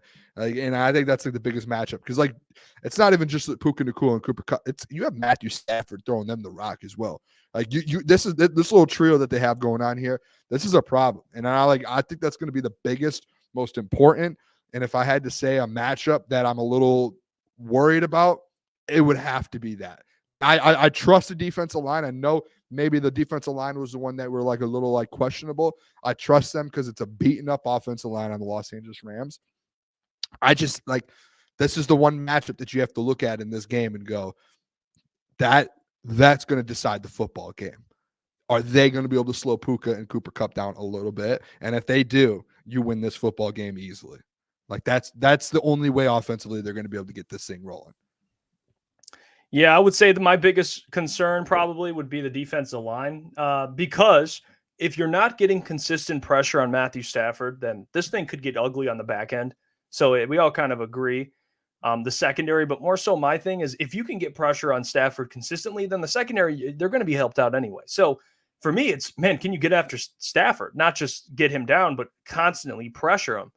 Like that's what I'm worried about, man. It's really the most important storyline this offseason is the I know the secondary, definitely.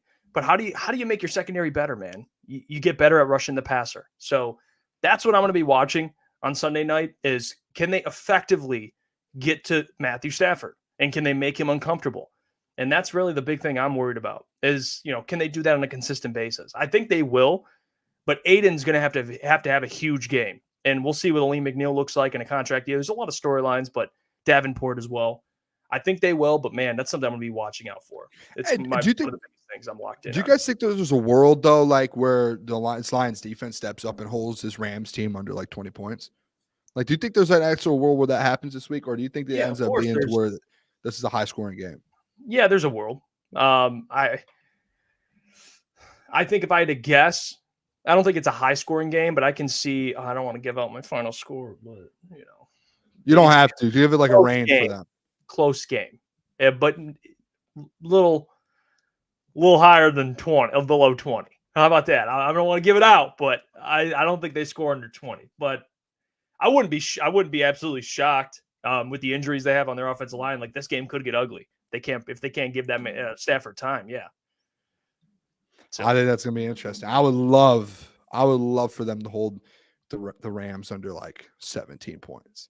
Yeah, That would well, be beautiful. talking about you're on your way to a top 10 defense. I mean, even higher than that probably. Hey, I expect that. I'm sorry. Before we move on here, I got to address this. I mean, and this is just a sick argument. You know, I love you. All right, I do, and I appreciate you being engaged, trying to go back. I get it. He says, Jeff, did you know that it was Matt LaFleur and Goff's offense, not McVay, when Goff started or went 11-5, and LaFleur's offense that went 13-3? Did you know they've been mid, but the bought season since McVay equals Mirage? No.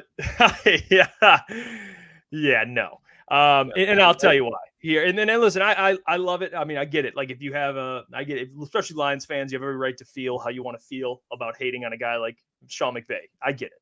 But this is why I'm here. I'm here to just be there as support and help you get through it. So a couple things that you got incorrect here.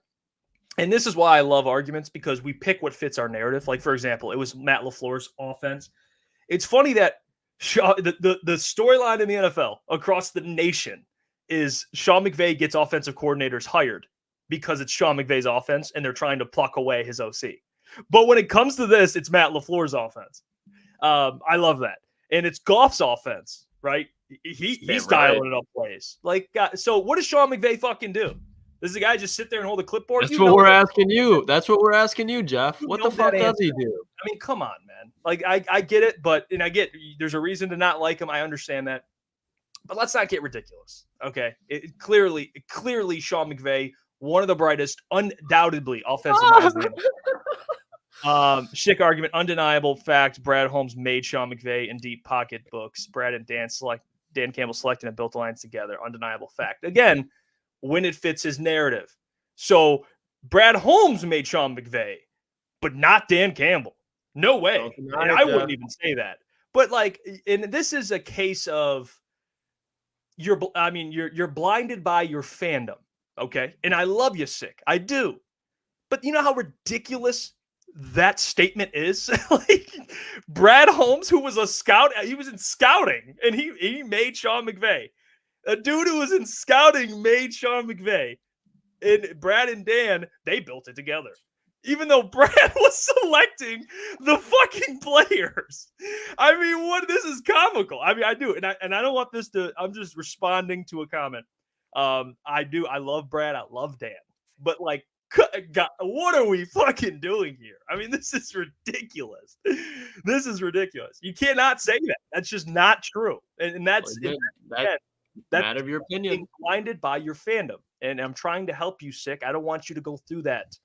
You cannot say that. You know, that's not fair. You can't say, well, John Lynch made Kyle Shanahan. No, he fucking didn't. That's not how that works. He helps him, of course. But if we're going to do that, then Brad Holmes made Dan Campbell. I would never say that. That's a ridiculous statement. Like, you don't do that. You know, so I get it. We don't like Sean McVay. He's a bad guy.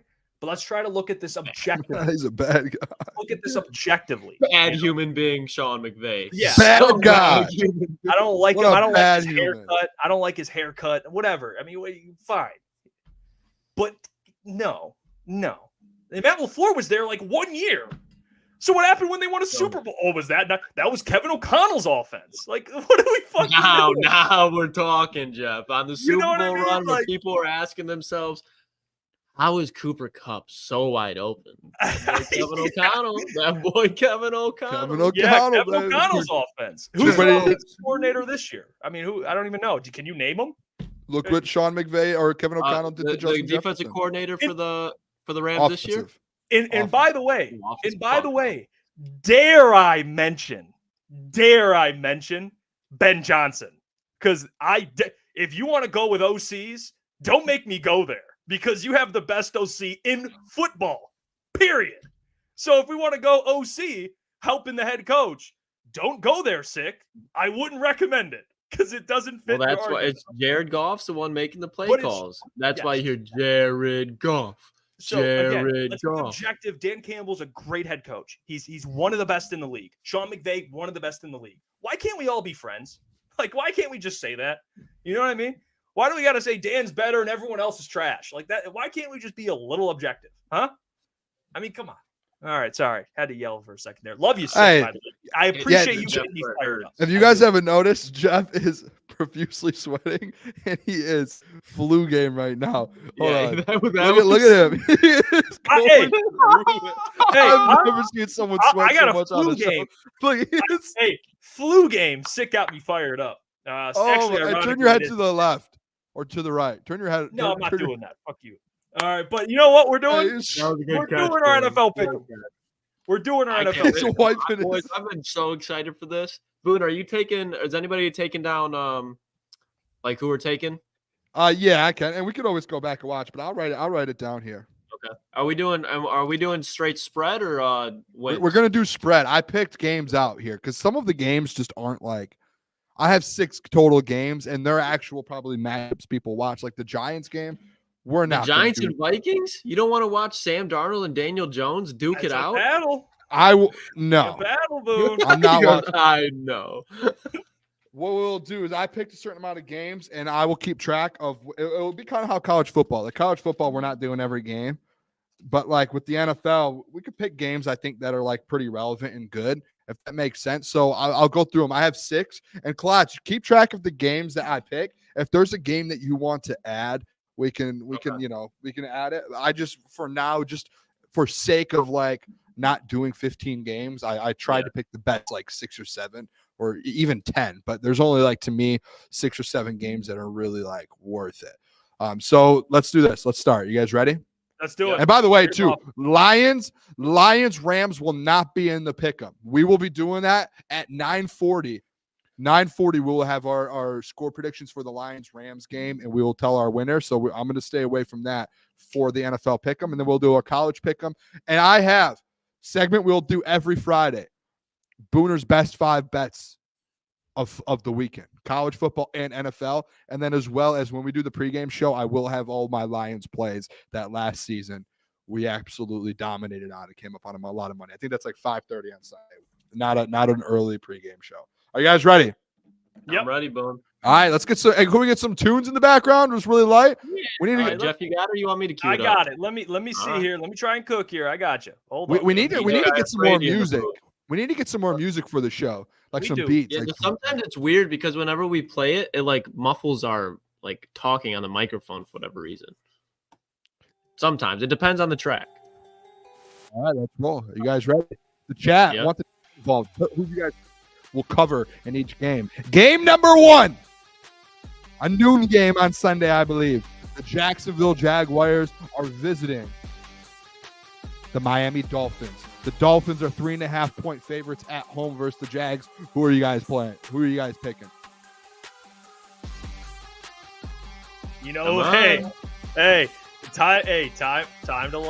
time to lock in, boys, because this does hurt my narrative a little bit. Yeah. Week 1, Miami, Jacksonville in Miami. I'm gonna give the edge to Miami here. I think they win. I think they beat the Oh. Jags. And what's the line you said? 3.5. Minus 3.5. I think the Jags. I think No, you- Miami covers. They'll win by a touchdown. Give me Miami. Yeah, I was gonna say you don't even believe in your heart that they're gonna cover. And this we're going to see week 1 why I'm not high on the Jacksonville Jaguars. Outside of Andre Cisco, they have nobody back there at that secondary position. In the front 7, they're all right, especially on the defensive line, but linebacker core, Devin Lloyd's very talented, but he hasn't been able to piece it together. Same thing with Chad Muma. There's a lot of question marks on this Jaguars defense, and I think that Tyreek Hill, Jalen Waddle in that run game are going to have a field day. So I think Miami wins, and they cover as well. Love that. I love We're all on Miami here because I'm going to take Miami too. I think at home, the only thing with Miami, and I don't know where the people are at with this, I just think this Miami defense is a little questionable. They lost some pieces last year, and I do think this offense keeps them in a lot of football games, and at home, they're probably going to be pretty good. Mike McDaniel's an absolute god, just like Sean McVay when it comes to play calling and figuring out offenses and using it to his advantage, and that offense is stacked. One of the most stacked in the league. And I think they were the number one offense. I think they were the number 1 offense in the NFL last year. I'm just worried about this defense. But I do think versus the Jags, I think this ends up being a high-scoring game, a shootout, and I think the Dolphins win by a touchdown. I think we're all in lockstep with that game there. I'm not going to lie. I do think we have kind of the same viewpoint. Next game here, this is a big game. This is a massive game, one of the biggest games of the weekend. And it might not be one of the biggest games of the weekend in the NFL, but I think for Crunch Time Sports, for our show, this might be one of the biggest games outside of the Lions games. The Houston Texans go on the road. The Indianapolis Colts. The Texans are 2.5-point favorites. This is going to be a good football game. It's tough to win in Indy. Indy is a tough spot to play. Just like the Lions have to go there later. It's loud. It's a tough road environment. All right. What do you guys have? Texans are 2.5-point favorites. Who are you taking? Yeah, it's free money. Give me the Texans to cover. I think just looking at Klotzy, give me the Texans to win and cover. Anthony Richardson, 2 picks. Texans smooth out of there, cruise out of there with a 10-point win. So give me the Texans to win and cover on the road. You can think it's easy all you want, but I know one man who's not going to think it's easy, and that's CJ Stroud, because last time he played Anthony Richardson in Indianapolis, the Colts got the W, and that was during CJ Stroud's magical run. So I think when you look at that, he also didn't play against Jonathan Taylor in that game. I understand the Texans are improved, but the Texans got a lot of figuring out to do. There's a lot of new pieces, both offensively and defensively, even when it comes to the running back and Joe Mixon. So when you look at that against a team that, with the Colts, all they did was get a lot more youth through the draft. They know their identity. They kept both their coordinators. Give me the Colts at home, not only to cover, but they're winning. I'm not going to lie, Klotz. You're a ball knower. Your reasoning from that is unbelievable. He's grabbing at straws. Yeah, like being hey, the Colts, they have their identity set. They added some players, but they're young players. But like the Texans had their identity set. They were elite last year, really good. And they added stars on that football team. Joe Mixon, Stephon Diggs, and Danielle Hunter. There's no like, we just need them to get it. No, like those are guys that have been in the NFL. They're going to fit in instantly. I would argue the Colts bringing in rookies to have to play and step up is a little harder than bringing in a guy like Danielle Hunter or Stephon Diggs or Joe Mixon. I love how you did that, but that was unbelievable. I'm not gonna lie. I'm taking the Texans, dude. Texans are gonna win this football game. I'm a Colts fan, Klotzy. You know, I've been back and forth to Colts Jags. Texans win this football game. Even though it's a tough environment, this Texans team's really good. I have them finishing second in the AFC, and it's a tough AFC. So I have to roll with the Texans in this one. I have them getting the dub on the road to start off the season. Tough pull for the Colts. Tough pull. Hey, Week 1. I'll be the one-man army, and come Monday, I'll be sitting here. I won't even take a victory lap. I won't. If the Colts win, which I know they will, there won't be a victory lap at all. All right, next game here. Raiders, the Las Vegas Raiders at the Los Angeles Chargers. The Chargers are 3-point favorites. I'm interested to see this year what the Raiders look like. This new Raiders regime here with Pierce at the helm. I'm interested to see what they do. And then you have 2 teams with new head coaches with Pierce and Harbaugh. So this is going to be a good matchup. Who do you guys have here? Chargers are 3-point favorites. Who are you guys taking? Give me the Chargers. I think the Chargers win. I like the storyline of the Raiders. Maybe they can keep it close, but I'm a big Justin Herbert guy. Love Jim Harbaugh. And I think ultimately not only do they win, but I do believe they will cover. So get in there. I know at home games don't really feel like home games, but give me the Chargers.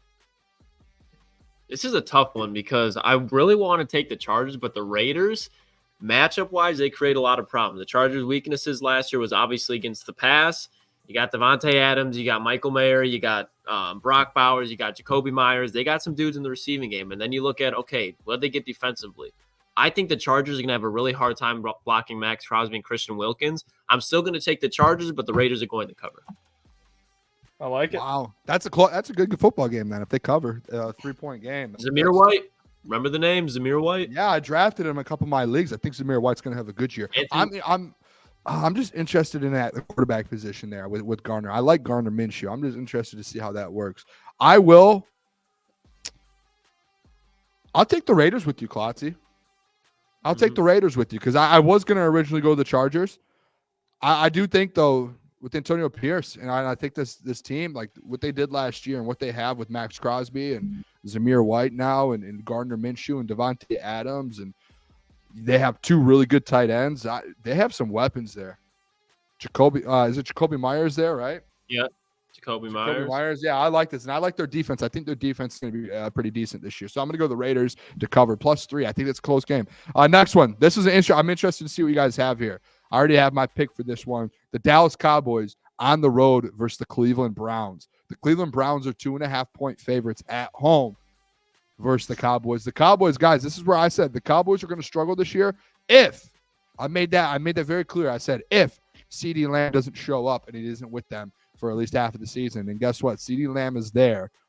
They still have that whole defense. They essentially have that whole team back together. Who are you guys taking? The Cowboys at the Browns, 2.5-point favorites are the Cleveland Browns. Yeah, I think this game's going to be ugly. Like this is going to be like a 2017, 24-20 type of game because of both defenses. I'm going to go with Cleveland, though. I think Cleveland beats the Cowboys. I have the Cowboys missing the playoffs, and this is where it starts. I think Jim Schwartz will be too much. And that defense will suffocate the Cowboys, and Deshaun Watson just will do enough not to mess it up. So give me the Cleveland Browns to beat the Cowboys, and if they're favored by 2.5, I think they cover. They win by at least 3. I think this is going to be my most confident pick of the fucking weekend. Cleveland is going to give Dak Prescott nightmares. Myles Garrett, no Tyron Smith. Then you look at they got Zadarius Smith. They have JOK on the back. The only thing you got to do to stop this Dallas offense is limit CeeDee Lamb. You got Denzel Ward. You got Grant Delpit. You got also one of the most underrated safeties in all in football, Juan Thornhill. This Cleveland secondary is very sneaky, and they have depth there. There is no question in my mind that Cleveland's going to win this game, and they are going to cover. I love this game for Cleveland, matchup-wise.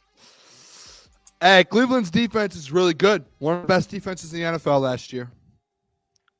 Cleveland's offensive line is going through some troubles right now.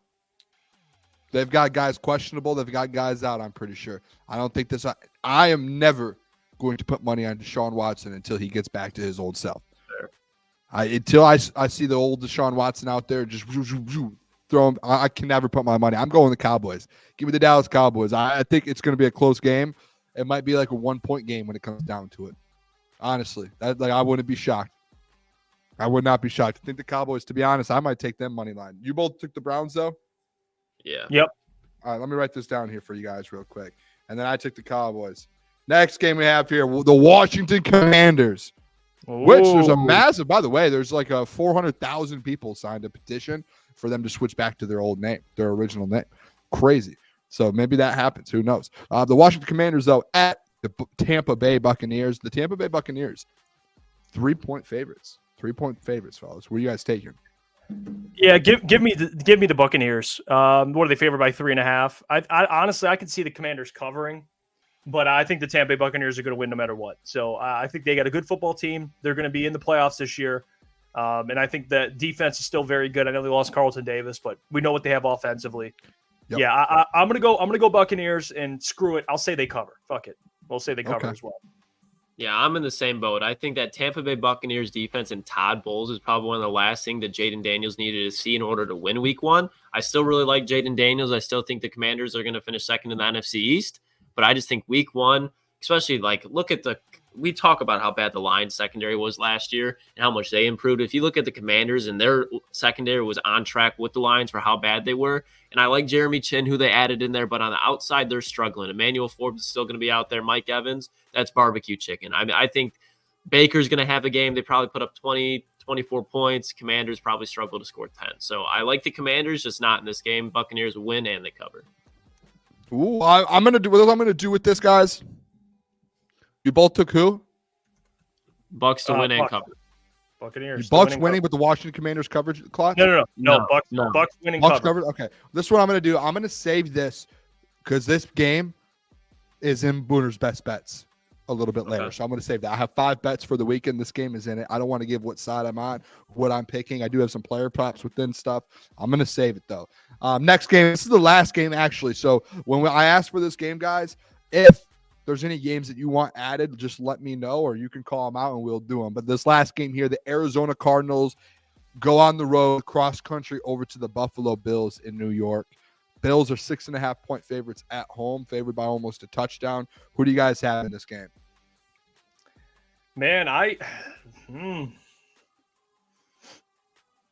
yeah, you're gonna be sneaky now. I think you know what? Fuck it. Give me the Cardinals. Give me the Cardinals. I think they upset right here. They beat the Buffalo Bills. On the road.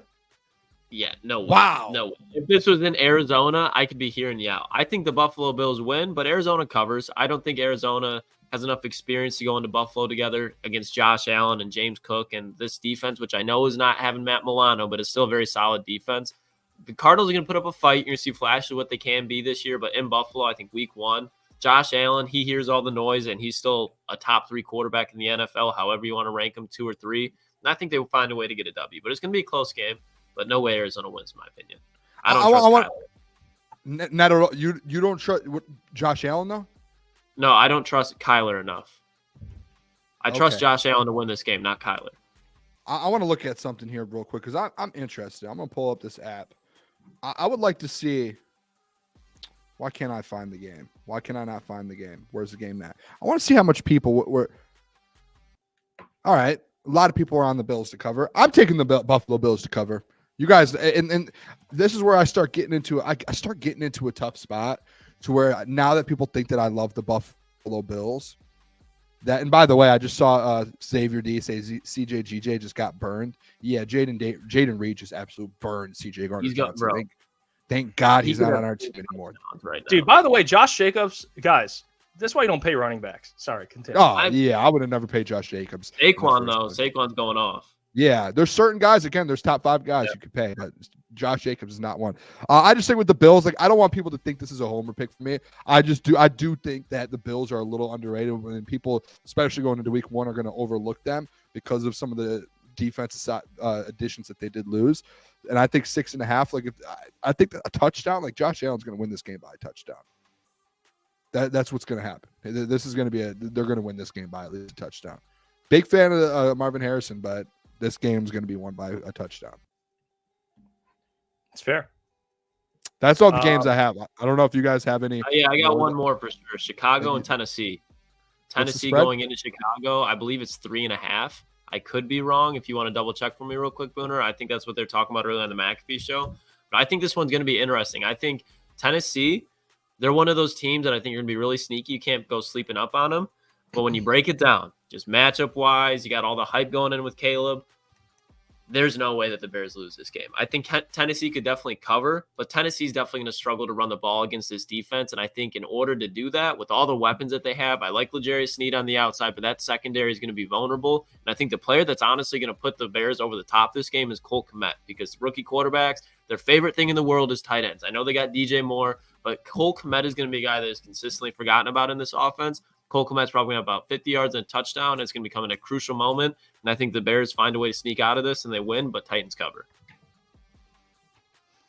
Jeff, what do you have? What do you think? I mean, come on. This is your guy. This is your narrative. I mean, yeah, the Bears are winning. So, I mean, no way, no how. That defense, I think they're going to – Tennessee, Will Levis, 2 picks. Caleb Williams. Throw it out. Yeah, just throw it out there. Caleb Williams, I think he's going to have some moments where he struggles, but I think for the most part, he'll put together a pretty solid game. So I'm going to go with the Bears. They win this game. I might surprise some people. They win. I'm going to go the Titans. I think this is a close game. And I think like these games in Soldier Field, I don't know what the weather's going to be like Sunday. Probably, it is the summer. I think the Bears win the game. I just think maybe they win the game by a field goal. Like I could see them like Caleb Williams having to march down the field, tie game to go kick a field goal to come out with the win here.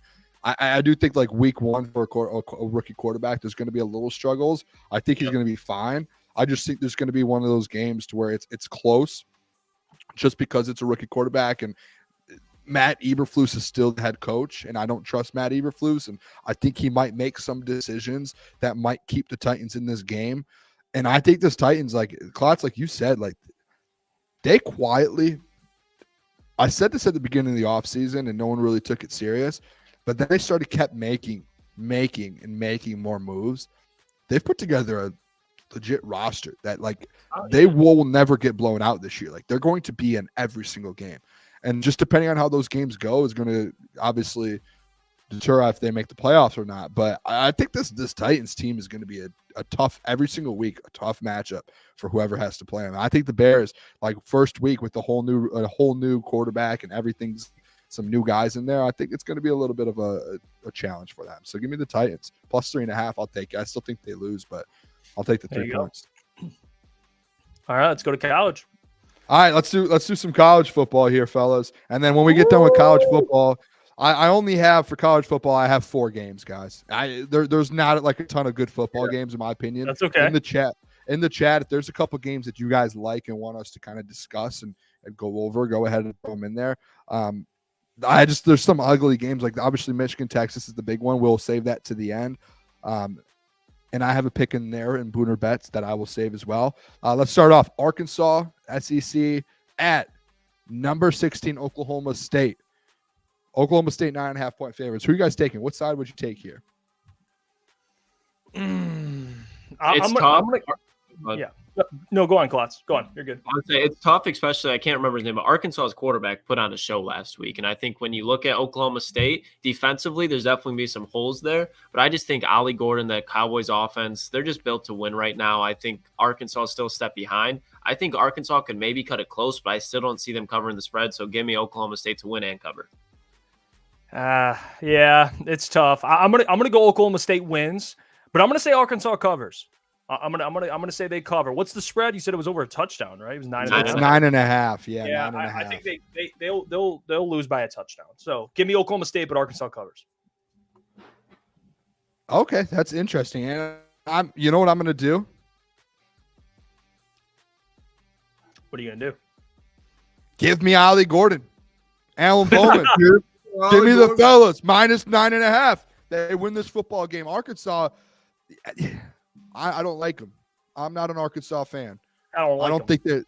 Yeah, KJ Jefferson wasn't the best. He kind of tricked me and into thinking that he was actually a good quarterback until the end of last year. I'm gonna go Oklahoma State. I think they dominate at home. Playing Oklahoma State's tough. That's a tough matchup for them.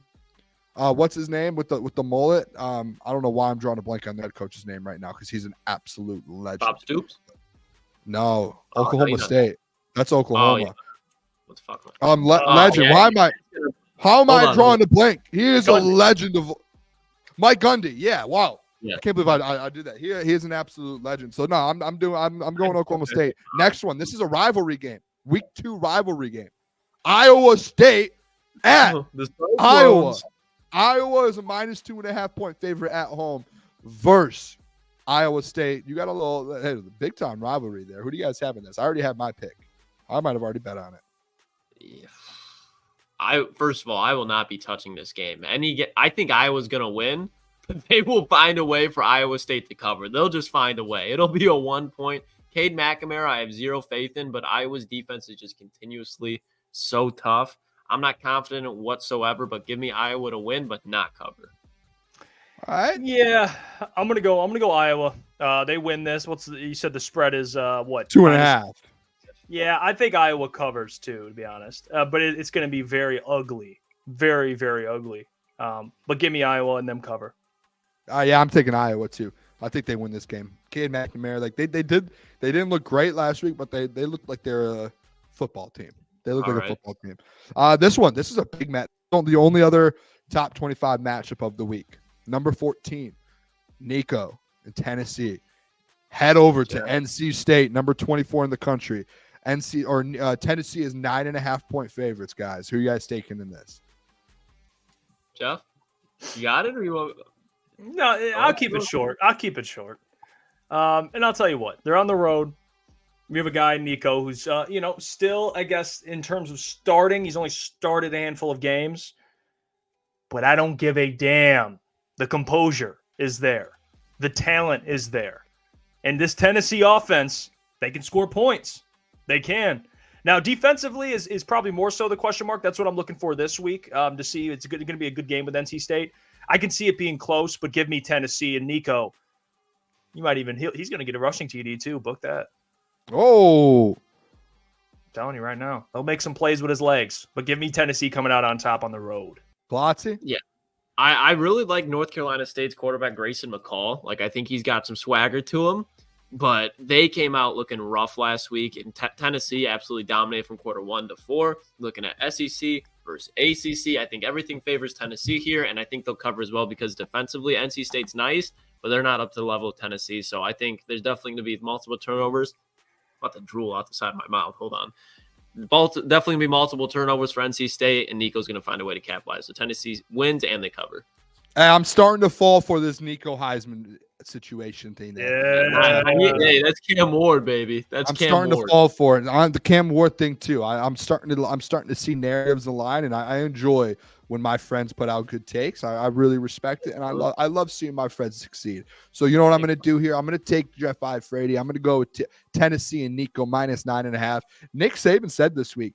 Nick Saban said Nico, one of the best quarterbacks in all of college football. He said today on the Pat McAfee show that he recruited him extremely hard to Alabama. And I was like, and Nico's going to be in the Heisman race this year, and he will be a Heisman winner. If Tennessee continues to win football games and win by a lot, and Nico puts the numbers up, welcome to New York, buddy.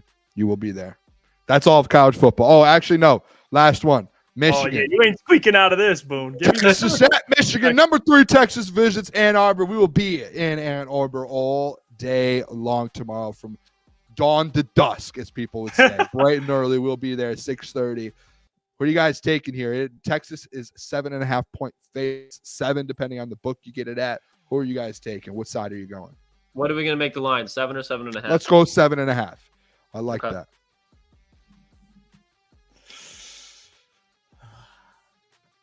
Listen, Michigan's defense, very good. Good old Wink Martindale. Love him. Wink. Yeah, big wink. I think that defense, like to your point, Booner, you said this a lot on the show. I think that defense will keep them in it. But ultimately, their problem lies at the most important position in football, and that is quarterback. And Davis Warren will not save you. Give me Texas to win, but I can see Michigan covering. So I'll give you that, Boone. I can see them covering at home, but give me Texas to win.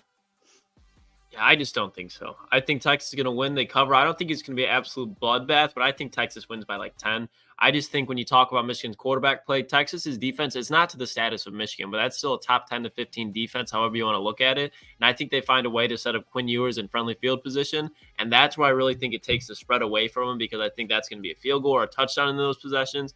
I think it's going to be a competitive game in the first half, but at the end of the day, like Michigan is just, to Jeff's point, when you look at quarterback and coaching, there's just a mismatch there. And I think Texas was Stark. He's going to find a way to manipulate it, not where he's completely exposing Michigan's defense, but he finds a way to not throw it to Will Johnson. They have enough weapons out there to facilitate. Will Johnson still be making an impact. The only way that this game is close is Mason Graham and Kenneth Grant just absolutely game wrecked, but I just don't see that happening. All right, that's fair. I'm passing on this because I have a game of the year in this game, and it's in my top 5. It's in my 5 best bets of the weekend. I've got my 5 best bets of the weekend. So when will you be releasing your pick, Boone? You want to do it now? Right now, let's pull it up. We'll do Booner's best 5 bets for the weekend, and then we'll do our score predictions for the Lions games in the mailbag. Now that'll be all right. So let me try and cook here, Boone. Hold on. Let me. All right, let's do it. Let's roll. I'm pumped. Look at this. Let me try and cook here. Hold on. I'm gonna let you cook. We just gotta take the bottom off. Jeff, what about custom layout 8 there? It'll be a little bigger. Do you see it down there? No, I don't. Well, which custom layout are you talking about? Oh, gotcha. Okay, perfect. I'll just click it. I'll just be the guy to click it. I'll click it, and I'll give out the free bets and the free money for the people. All right. Booner's best 5 bets of the weekend. I don't know why I put it like that. 5 best bets of the weekend. Just act like the 5 is in front of the bets there. We'll fix that for next week. I've got 5 bets for the people. This will go 5-0. I'm not a financial advisor or anything. This will go 5-0. Very first bet I have here. This is why I said I'm saving this when we talked about this game earlier. The Tampa Bay Buccaneers at home versus the Washington Commanders. Guys, this is the thing with the Bucs team. And now you guys know I'm a Jaden Daniels fan. I think Jaden Daniels is going to win Offensive Player of the Year. People are sleeping on this Tampa Bay Buccaneers team. This Offensive rookie. Offensive Rookie of the Year. What did I say? Offensive Player. I just want to make sure you're good. Sorry. Offensive Rookie of the Year. I apologize. I'm really pumped. Booner's first 5 best bets of the year. Pumped up. I just think you go into there, and this is a tough environment playing in Tampa. We saw the Eagles last year go into Tampa Bay and lose in the playoffs. The Lions did go in there and win, but that's an experienced Lions team. This is not that experience of a Washington Commanders team. First game for the new regime with Dan Quinn. I think Tampa Bay, they end up being at home. They win this football game by a touchdown. I think they dominate. Mike Evans, you see him there. I think Mike Evans has a big game. Big Mike Evans fans, and I think this defense is still together. Essentially, they lost a couple pieces, but all together, a lot of these pieces are still there. Second game I have the Dallas Cowboys +2.5 in Cleveland versus the Browns. Klotz, you said I think this is the most confident game I have with the Browns winning this game -2.5. Yeah, I'm the opposite of you. This is one of more of my confident games here with the Cowboys covering this game. I think they end up potentially almost winning this football game. I think with all of their pieces back finally, with CeeDee Lamb fully back, Dak Prescott back, like that, I think everything on this defense is going to come together. They're going to have one of the better defenses in the entire NFL. This is going to be maybe a lower scoring game. Maybe take the under if you want in this game. I'm taking the Dallas Cowboys +2.5, little sprinkle on the money line so we can end up winning some money on that because it's plus money. Third bet I have. This is where things get interesting, Klotz. I think you like this one. Josh Allen over 30.5 rushing yards. This is one of the easiest bets you'll take of the year. By week 4, this line will be at 48.5, 49.5. This line will start to move up very, very fast. Get it today before it moves up by Sunday, and get this early on in the year before Josh Allen goes out there, has an MVP season, and this line moves up. When I saw this was at 30.5, it was a no-brainer. You have to take this. He is going to be running around. You saw in the preseason game, I don't know if anyone watched the one game that he played in the preseason. They had to take him out because he ran for like a 15-yard gain, and he got hit, and they were like, you're done. You're not doing that. Josh Allen, in his mind, he lost Stephon Diggs. He has a young Keon Coleman. Shakir is kind of getting involved in this offense. They're trying to get more guys involved. I think at some points throughout these games, the first few weeks, he's going to have to take it into his own hands to go out there and win a football game. And I think he does it by running the ball, putting the ball on the ground, and he goes out there and rushes for 50 or 60 yards this weekend. So that's going to be a lock. Next one. The people will love this. The people will love this. the people. Jamison Williams over 39.5 receiving yards, guys. This is one of my favorite plays of the weekend. I will have more Lions plays for you guys when we do our pregame show. I think like 5:30 on Sunday. I will have a parlay. I'll have a couple picks. I'll have a legacy player, and I'll have my side that I'm going to pick with the Lions. But as of right now, my favorite play in this entire game is Jamison Williams over 39.5 receiving yards. He will get this in 2 catches. He might have a 40-yard catch. He will get 4 or 5 catches on Sunday, and it will easily be 40 yards minimum. So that the line is set low. Make sure tonight the line will move. Go get it right now at 39.5 at whatever sportsbook you use. Last play, Klotzy, this is for you. This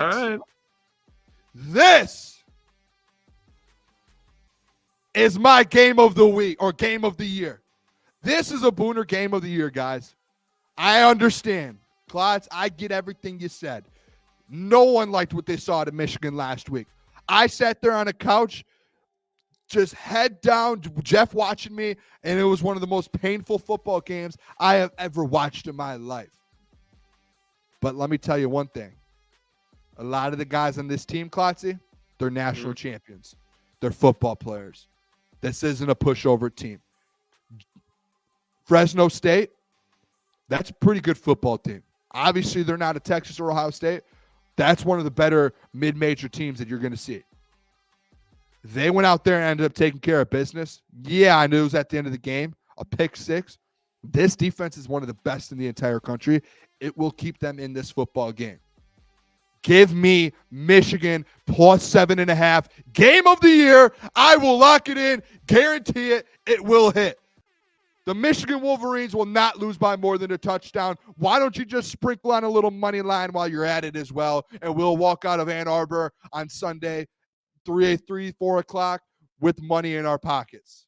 Give me Michigan plus 7.5 versus Texas. I think you guys saw a bad Michigan team last weekend and a Texas team that showed everything that they could. They wanted to run the ball or run the score. That's all they wanted to do. Michigan didn't show a lot.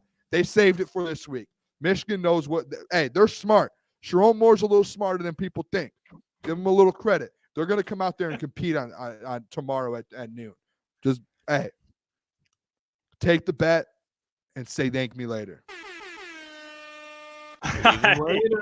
Or thank you later. Or you're welcome. I don't know. Boone. That's the game of the year. I did agree with you. I did agree. I said they'd cover too, so I'm with you there. But you don't have them winning. You just have them covering. And all those people who are saying Texas cover in the chat, I'm taking notes right now. Mental notes. Shift God. Klotzy. Just wait. This isn't Florida State. Michigan's not Florida State. We're going to compete. Michigan State will compete. Burning issues. If you watch college football, Fresno State has a good program. That's a good football team. It's a good program. Yeah. Because we're not in the SEC or the Big 12, that's a good program. Sorry. I watch football. I'm sorry. I watch college football. No, take a step back. Hey, I Fresno love it. State, terrible team. Well, there you go. There's Booner's bets. Give you some free money. He gives you the option. You take it. You don't. Whatever. Put some money in your pockets. What do you guys think? Final scores: Lions, Rams. What are we thinking? What's the feeling? Where are we at? Lions, Rams. You want me to start off, Booner? You got it. Yeah, you can. Look, I said it once, I said it twice, and I'll say it 3 times again. I think this game is going to be close on the scoreboard, closer at least than it seems. I think the Lions are going to win 24, Rams 17. I think it's going to be a 7-point game, but it really feels like a 10 to 14-point game, and the Rams are going to score probably like a touchdown with 3-4 minutes left to make it seem close, but the Lions are able to drill the clock out, and that'll be wrapped. But I think it'll be a good game up until late in the fourth quarter. Well, Jeff? I have them winning. Have the Lions winning. I switched up after the injuries kept piling on. I couldn't make an argument.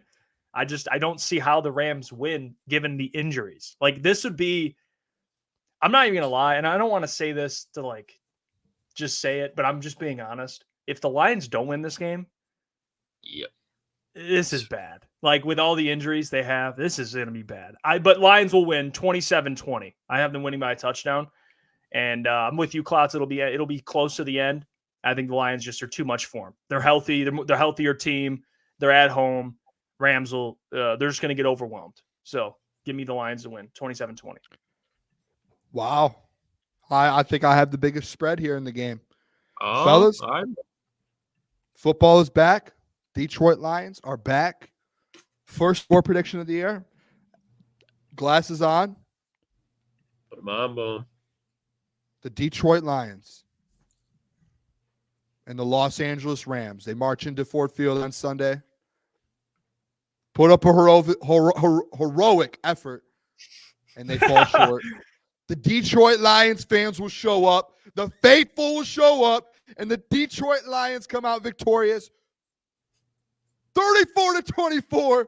Win by 10 points. I think it's going to be an absolute battle. The over's going to hit. It's going to be a high-scoring game. It's going to be a little different than that playoff game that you saw. It was a close game there. It was a little – you thought it was going to go over. It was like, 27-24? I can't remember the exact score. I think the Lions this weekend put up 30-plus points on the Rams, and I think the Rams still put some points up. I think 24 is a fair points for the Los Angeles Rams. I just think the Lions come out of this win, and they win it 34-24, a 10-point game. They score a field goal towards the fourth quarter, get one big stop in victory formation with the chance of Jared Goff to end the game. Ford Field's electric, and you come back next week versus Tampa Bay and do the same thing in another electric atmosphere in Ford Field, man. It's the Super Bowl team. This is a Super Bowl team, guys. I can't wait. Hey, we're here. We are here. We're here. 34-24, the Detroit Lions, and I will drink some Kool-Aid and chug the Kool-Aid after. I There you cannot go. wait. I love it. Love it, So you have bro. the biggest margin of victory. You I do. do. 10 points. I almost did 27-24 or 34-27. I think it ends up being 10 points. I think it's either a touchdown game or a field goal down the stretch, and I think the Lions score one more time, either field goal or touchdown to take it over, and then the defense gets a stop to end the game. Yeah, I just don't. I have I the mean, script. the injuries, man. I mean, I want to go through and read them off. I mean, the Rams right now, let me see. I can give you an official injury report because it's bad. Right now, yeah, they have Rob Havenstein, who's their starting tackle. He's questionable. So they have Darius Williams on IR. He's a starting corner. And then they have another corner on IR, and they have another tackle on IR, and they have a guard on IR, who I think is a backup guard, but still, they don't have a lot of depth at offensive line. Their number 2 corner, number 1 corner, however you want to look at it's out on IR. I just don't see it. I don't see it. I think they keep it close. Anything can happen. But man, this would be an indictment on the Lions if they can't win. I almost think it puts pressure on the Lions even more so now that these injuries are happening. Oh, no because question. To your point, Jeff, there's no excuses. You're at home. You're the favored team. You're the better roster. The only thing that the LA Rams have on the Detroit Lions is coaching right now. And it's not by that big of a gap because you look at it, we all said that Dan Campbell's kind of floating in that 5 to 7 bubble, and Sean McVay's in that 2 to 3 bubble, however you want to rank it. So when you look at that, there's not that big of a difference in the coaching. I think there's levels to it, but I think Dan Campbell can get on that level pretty soon here after a Super Bowl win. But there's no excuse for the Detroit Lions to lose this game after the injury that the Rams did. I just don't know. You win this football game. Bro, Yeah, Jeff I is mean, sweating fucking buckets, right? Let's do some mailbag. Let's hit some mailbags. For the people. Any questions for the game? God. Drop some mailbags. Fighting adversity, Jeff. Yep. Flu game. I don't miss shows, even if I'm on my deathbed. I don't miss shows. I'll tell you, it's gonna be tough. All right. I did see a mailbag question, but I lost it. So fire away with questions. By the way, I can't help but say, I'll just say it again. Josh Jacobs stinks. I mean, this is just bad. Yeah, I have him in a parlay. The parlay that I sent you guys and gave out, I just had him 50 rushing yards. That's not crazy for a guy who's won a rushing title. 50 yards, and he's got 6, if that, maybe 4. It's 4. It's embarrassing. I mean, this is, and the guy they drafted, I think late, has 33. Emmanuel Wilson. Yeah, it's tough. 6 carries, 4 yards. That's tough. I'm just saying. Ain't no Demont. He ain't no Demont. No, Hey, he's not. real quick, too, I was thinking this, and I wanted to bring this up too. Kory did talk about it while we're getting some mailbag questions in. When Kory brought up the DMOT, well, I asked him about DMOT, and the one thing he mentioned was Jamal Williams, and then DMOT coming in. Guys, there were a lot of people who were just thought Jamal Williams or DMOT was another Jamal Williams. The move Brad Holmes made to say we're going to move on from Jamal Williams and we want David Montgomery, when a lot of people loved Jamal Williams, kudos to him, because DMOT just top 15 back, and then seeing what Jamal's done when he goes to New Orleans is absolutely insane. It is insane. The fact that they were able to get DMOT essentially at the same price that they were going to have to sign Jamal Williams for, and he is that much better. What a move from Brad Holmes. I very underrated move. DMOT is better. There's no question, but that's why the Lions, with their offensive line, it's going to benefit any running back. That's why, you have to be smart when you make these. Jamal Williams is good, but man, he looked like a fuck. I mean, he looked great behind this offensive line. Mike Reed says, mailbag, are you guys going to any Lions games this year? No, I don't think so. We'll be covering them all, though. We'll be downtown before the game. Definitely going to tailgates and stuff. As far as in the actual Ford Field, no, probably not. No. We're gonna. Hey, content for the people. We want to make sure whoever's not at the game has something to watch, and we're going to put some content on for them. Make sure, again, we're going to probably be live for our pregame show, I believe, around 5:30 to 7:30, and then The game starts at 8, and we'll be live again at 8 o'clock for our watch stream. And you guys come watch the game with us like we did for the preseason games. We're going to be all together. And then as soon as the game's over, we're going to switch and we're going to go over to our post-game show, and we'll be live for our post-game show. And we'll be ready to go. And we literally will be live and hopefully, you know, with the people from 5:30 all the way until like midnight or 12:30. Like it's going to be a fun night for us. And for the Detroit Lions fans, I'm excited. We're still trying to figure out a place to be, just because our tin roof thing fell through, but we're still trying to figure that out for next week and the week after. But if not, we will be together no matter what, and we'll have a nice setup and Real American Beer. We have them as a sponsor for our parties from 5:30 all the way on, drinking Real American Beer and having a good time. So make sure you guys, Sunday night 5:30 is when all the coverage will start. There you go. Until then, tomorrow, if you're down at Ann Arbor, check our social media. We'll be around posting content. And Sunday, like Booner said, we'll be covering the game. But until then, have a great weekend. Stay blessed out there. Go Blue, baby. Go Lions. Don't forget, go Lions. We'll catch you.